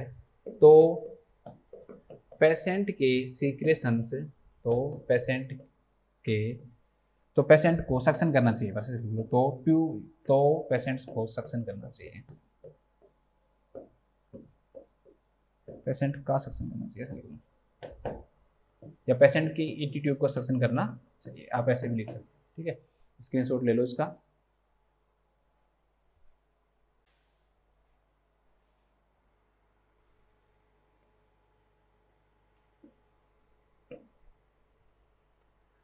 इसके बाद हम नेक्स्ट क्वेश्चन देखते हैं दोस्तों। नेक्स्ट क्वेश्चन आपके सामने हो क्या है, एक client has an endotracheal tube, एक क्लाइंट है दोस्तों, उसके एंडोट्रैकियल ट्यूब लगी हुई है and is receiving mechanical ventilation, और जो क्लाइंट है दोस्तों उसको मैकेनिकल जो वेंटिलेशन है वो हम दे रहे हैं। The nurse identifies that periodic suctioning में बी नेसेसरी। ठीक है, जो सक्शन है दोस्तों वो किया जाएगा एंडोट्रैकियल ट्यूब का। The nurse follows a specific protocol, nurse एक स्पेसिफिक जो प्रोटोकॉल है उसको फॉलो करती है व्हेन परफॉर्मिंग दिस प्रोसीजर, इस प्रोसीजर को परफॉर्म करने के लिए जो भी प्रोटोकॉल बनाया गया है नर्स उसको क्या कर रही है, फॉलो कर रही है। Place the step in the order then they should be performed, तो इन सब को दोस्तों आपको ऑर्डर में जचाना है कि पेशेंट को क्या क्या करना चाहिए। देखो जैसे मान लो पांचों लेते हैं, rotate the catheter during its withdrawal. अरे भाई सक्शनिंग, जब हम सक्शनिंग कर रहे हैं ना सबसे लास्ट काम क्या करते हैं, लास्ट काम यही करते हैं, हाइप्रोक्सीनेट करते हैं। ठीक, ये नहीं करते आप सोच रहे सर ये करते हैं, हाइप्रोक्सीनेट करते हैं क्लाइंट को, उससे पहले मान लो सक्शन कर रहे हैं और ट्यूब को बाहर निकाले तो उस दौरान हम करते हैं, तो ये तो सबसे लास्ट में किया जाएगा, तो ऐसा तो होगा नहीं। इसके बाद दे रखा है तो सक्शन फॉर अप्रोक्सीमेटली 10 सेकंड, तो ये सक्शन करने के दौरान हो गया। हाइप्रोक्सीनेट फॉर 30 सेकंड, ठीक है, तो ये तो दौरान भी किया जाता है और बाद में भी किया जा सकता है। Auscultate the lung sound, lung sound को क्या करेंगे, अस्कल्टेट करेंगे और ऑब्टेन द वाइटल साइन। तो देखो बिल्कुल सीक्वेंस दे रखा है, सबसे पहले आप पेशेंट की वाइटल साइन लोगे और पेशेंट की जो ब्रीथ जो साउंड है उनको क्या करोगे, लिसन करोगे। सेकंड क्या दे रखा है, अस्कल्टेट द लंग साउंड, जो लंग साउंड है दोस्तों उनको आपको क्या करना है, अस्कल्टेट करना है। थर्ड हाइपरऑक्सीजनेट, आप दूसरे बाद में भी आ सकते हैं, अरे भाई पहले तो पहले वाला लेंगे ना, बाद में आ रहा है तो बाद में देखेंगे क्या आ रहा है नहीं आ रहा, लेकिन पहले तो आ रहा है तो हाइपरऑक्सीजनेट करेंगे पेशेंट को। ठीक है, पहले और बाद में दोनों में हम क्या करते हैं, हाइपरऑक्सीजनेट करते हैं। हाइपोक्सीमिया होने की कंडीशन रहती है इसलिए हम पहले से पेशेंट को हाइपरऑक्सीजनेट कर देते हैं। फिर तीसरा करेंगे, चौथा फिर पेशेंट को सक्शनिंग करेंगे। मैक्सिमम जो टाइम पीरियड है वो 10 सेकंड के लिए करते हैं और उसके बाद में जब सक्शन जो करते हैं दोस्तों किस प्रकार से करते हैं, rotate the catheter during its withdraw, कि हम सक्शन को रोटेट करते हुए बाहर निकालते समय क्या करते हैं दोस्तों, सक्शन करते हैं। तो इसका जो सीक्वेंस हो जाएगा that would be first, second, third, fourth, fifth. वैसे इसमें दे नहीं रखा लेकिन आप थर्ड को दोबारा भी ले सकते हो। ठीक है, दो बार ले नहीं सकते, अगर दोबारा लेना हो तो आप दोबारा भी ले सकते हो, क्योंकि पेशेंट को सक्शनिंग से पहले भी और सक्शनिंग के बाद भी आप क्या करते हो दोस्तों, हाइपर ऑक्सीजनेट करते हो। तो लिख लो, लिखो इसमें लिखो कि पेशेंट को, ऐसा कोई जरूरी नहीं है कि ईटी ट्यूब पे हो, सिंपल है तो भी ऐसे करेंगे। पेशेंट को सक्शनिंग करने का, या एयरवे सक्शनिंग भी लिख सकते हो, सक्शनिंग करने का निम्न सीक्वेंस रहता है, करने का निम्न सीक्वेंस रहता है। पेशेंट को सक्शनिंग करने का निम्न सीक्वेंस रहता है। तो बस यही, पहले ये लिखो, फिर दूसरा ये लिखो, थर्ड ये लिखो, फोर्थ ये लिखो, फिफ्थ ये लिखो, ऐसे कैसे लिख लो। ठीक है, वाइटल साइन चलो लिखवा देता हूँ, आप लोग मेहनत करते हो तो मैं भी कर लेता हूँ आपके साथ। वाइटल साइन, फिर अस्कल्टेट लंग साउंड, लंग साउंड, फिर हाइपर ऑक्सीजनेट, हाइपर ऑक्सीजनेट, उसके बाद में सक्शन फॉर 30 सेकेंड या 10 सेकेंड, ठीक है, और उसके बाद में rotate the catheter during its withdraw. ये दोनों एक्चुअली के तो साथ ही जा रहे हैं, लेकिन 10 सेकंड से ज्यादा नहीं करेंगे हम, ठीक है। इसके बाद हम देखते हैं नेक्स्ट क्वेश्चन। बस अब आज हमारा टॉपिक खत्म हो गया, लगभग 2 क्वेश्चन है, कोई इतनी ज्यादा इंपॉर्टेंट है नहीं, लेकिन फिर भी मैं आपको समझा देता हूँ कि क्या बता रहा है। A nurse is involve in international committee, एक नर्स इंटरनेशनल कमेटी बनाई गई है to address global health problems. वो कमेटी क्या काम करती है, जितने भी जो ग्लोबल हेल्थ जो प्रॉब्लम्स उनको एड्रेस करती है।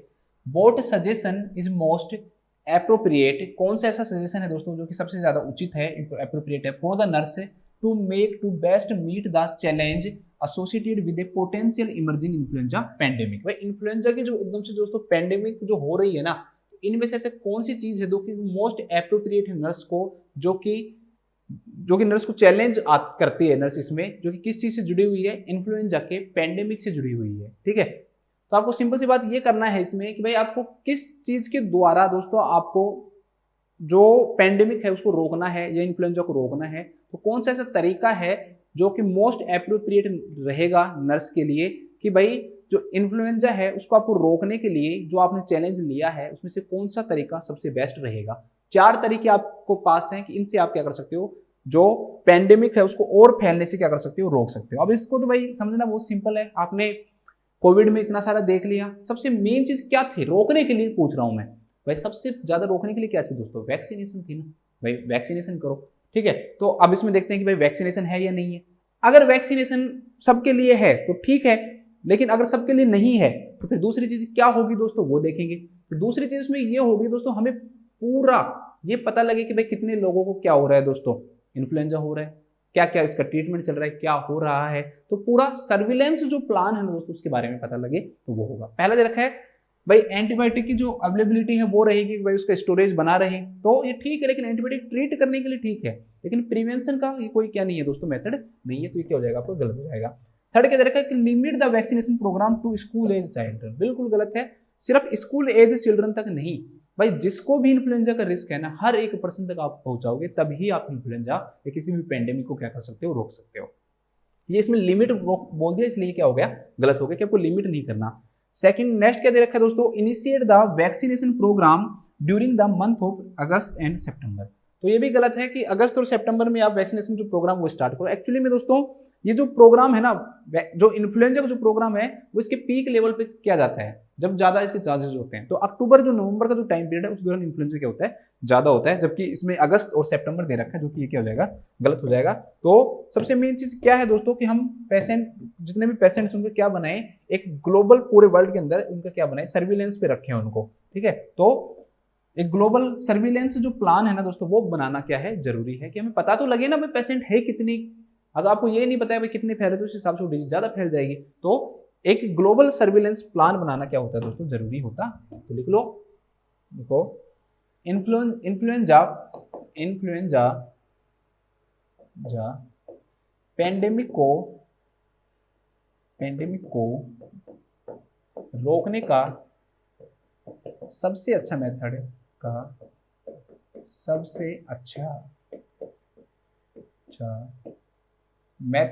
इसमें सजेशन लिखा हुआ है वैसे मेथड, एक ग्लोबल सर्विलेंस प्लान बनाना है, ग्लोबल सर्विलेंस प्लान बनाना है। इसके बाद हम देखते हैं, शायद आज की क्लास का हमारा लास्ट क्वेश्चन होगा, आई थिंक आज की क्लास का भी हमारा लास्ट क्वेश्चन है और इस यूनिट का भी आज लास्ट क्वेश्चन है, खत्म हो जाएगा। A nurse work with a large population of immigrant clients and is concerned about the debilitating effects of the influenza. ठीक है, एक लार्ज पॉपुलेशन है दोस्तों, जो इमिग्रेंट्स हुए, क्लाइंट किसी एक जगह से दूसरी जगह तक आते हैं, वो सब क्या कहते हैं, उसके साथ नर्स क्या कर रही है दोस्तों, काम कर रही है। ठीक है, और ये क्या क्या इन्फ्लुएंजा के इफेक्ट हो सकते हैं, इनके प्रति नर्स क्या है दोस्तों, कंसर्न्ड है, चिंतित है। ऐसे मान लो which action is the first line of defence against an emerging influenza pandemic. तो कौन सा एक्शन है दोस्तों, फर्स्ट लाइन ऑफ डिफेंस कहलाएगा अगर आपको इन्फ्लुएंजा का जो पेंडेमिक है दोस्तों उसको क्या करना है, उसके खिलाफ काम करना है, डिफेंस करना है। तो इमिग्रेंट का मतलब क्या होता है दोस्तों, भाई जैसे हम कहते थे भाई फॉरेन से आए हुए यहाँ पर फैला रहे हैं लोगों को, तो वो इमिग्रेंट है। दूसरी जगह से, एक जगह से उठकर दूसरी जगह पर आने वाले लोग इमिग्रेंट कहलाते हैं। वो नर्स उनके साथ काम कर रही है, इन्फ्लुएंजा के इफेक्ट को देख रही है और वो ये जानना चाह रहे हैं कि भाई फर्स्ट लाइन ऑफ डिफेंस क्या रहेगा इन्फ्लुएंजा की पेंडेमिक में। ठीक है भाई, उसके डिफेंस आपको पता लगाना है, तो डिफेंस में वही आएगा, वही सेम क्वेश्चन है यहाँ पर। पहला दे रखा है इसमें कंपाइलिंग विद क्यूरेंटाइन मेजर्स, तो ये सब दोस्तों बाद की चीजें हैं। आप ये डिफेंस नहीं बना रहे हैं कि भाई आपको क्यूरेंटाइन मेजर्स मिलेंगे नहीं मिलेंगे, तो ये सब बात की है, गलत है। Instituting strict international travel restriction, ये नर्स ये काम नहीं कर सकती है कि भाई वो ट्रैवल रेस्ट्रिक्शन कर सके, ये तो भाई मोदी जी खुद ही कर सकते हैं, हम नहीं कर सकते। Seeking aid from the international public health community, ठीक है, ये भी डायरेक्टली हम नहीं कर सकते हैं पब्लिक हेल्थ कम्युनिटी से कि भाई एक नर्स है वो डायरेक्टली जाए और पब्लिक हेल्थ कम्युनिटी से बात करे, तो ये भी एक डायरेक्ट एक्शन नहीं हो सकता है। तो इसका जो राइट जो आंसर होगा दोस्तों वो क्या होगा कि हमें जो भी केस मिले दोस्तों उनको हम रिपोर्ट करें, किनको, अब पब्लिक हेल्थ जो ऑफिशियल्स हैं हमारे उनको हम रिपोर्ट करें, ताकि जो ग्लोबल सर्विलेंस जो प्रोग्राम है या प्लान है वो बनाया जा सके, पेशेंटों के बारे में हमें पता लगे कि कितने पेशेंट है। तो राइट जो आंसर हो जाएगा इसका फोर्थ हो जाएगा। ठीक है, थोड़ा अजीब से क्वेश्चन है दोनों ही, मैं समझता हूँ इस बात को, लेकिन हमने जब पूरा लिया है तो पूरे ही करेंगे ना क्वेश्चन, हमने कहा है कि हम पूरे क्वेश्चन करेंगे तो ये भी करेंगे। तो इसमें लिखो रिपोर्टिंग, ताकि और नहीं फैलेगा ना, सिंपल सी बात है, अगर ये रहेगा तो और नहीं फैलेगा। Reporting surveillance finding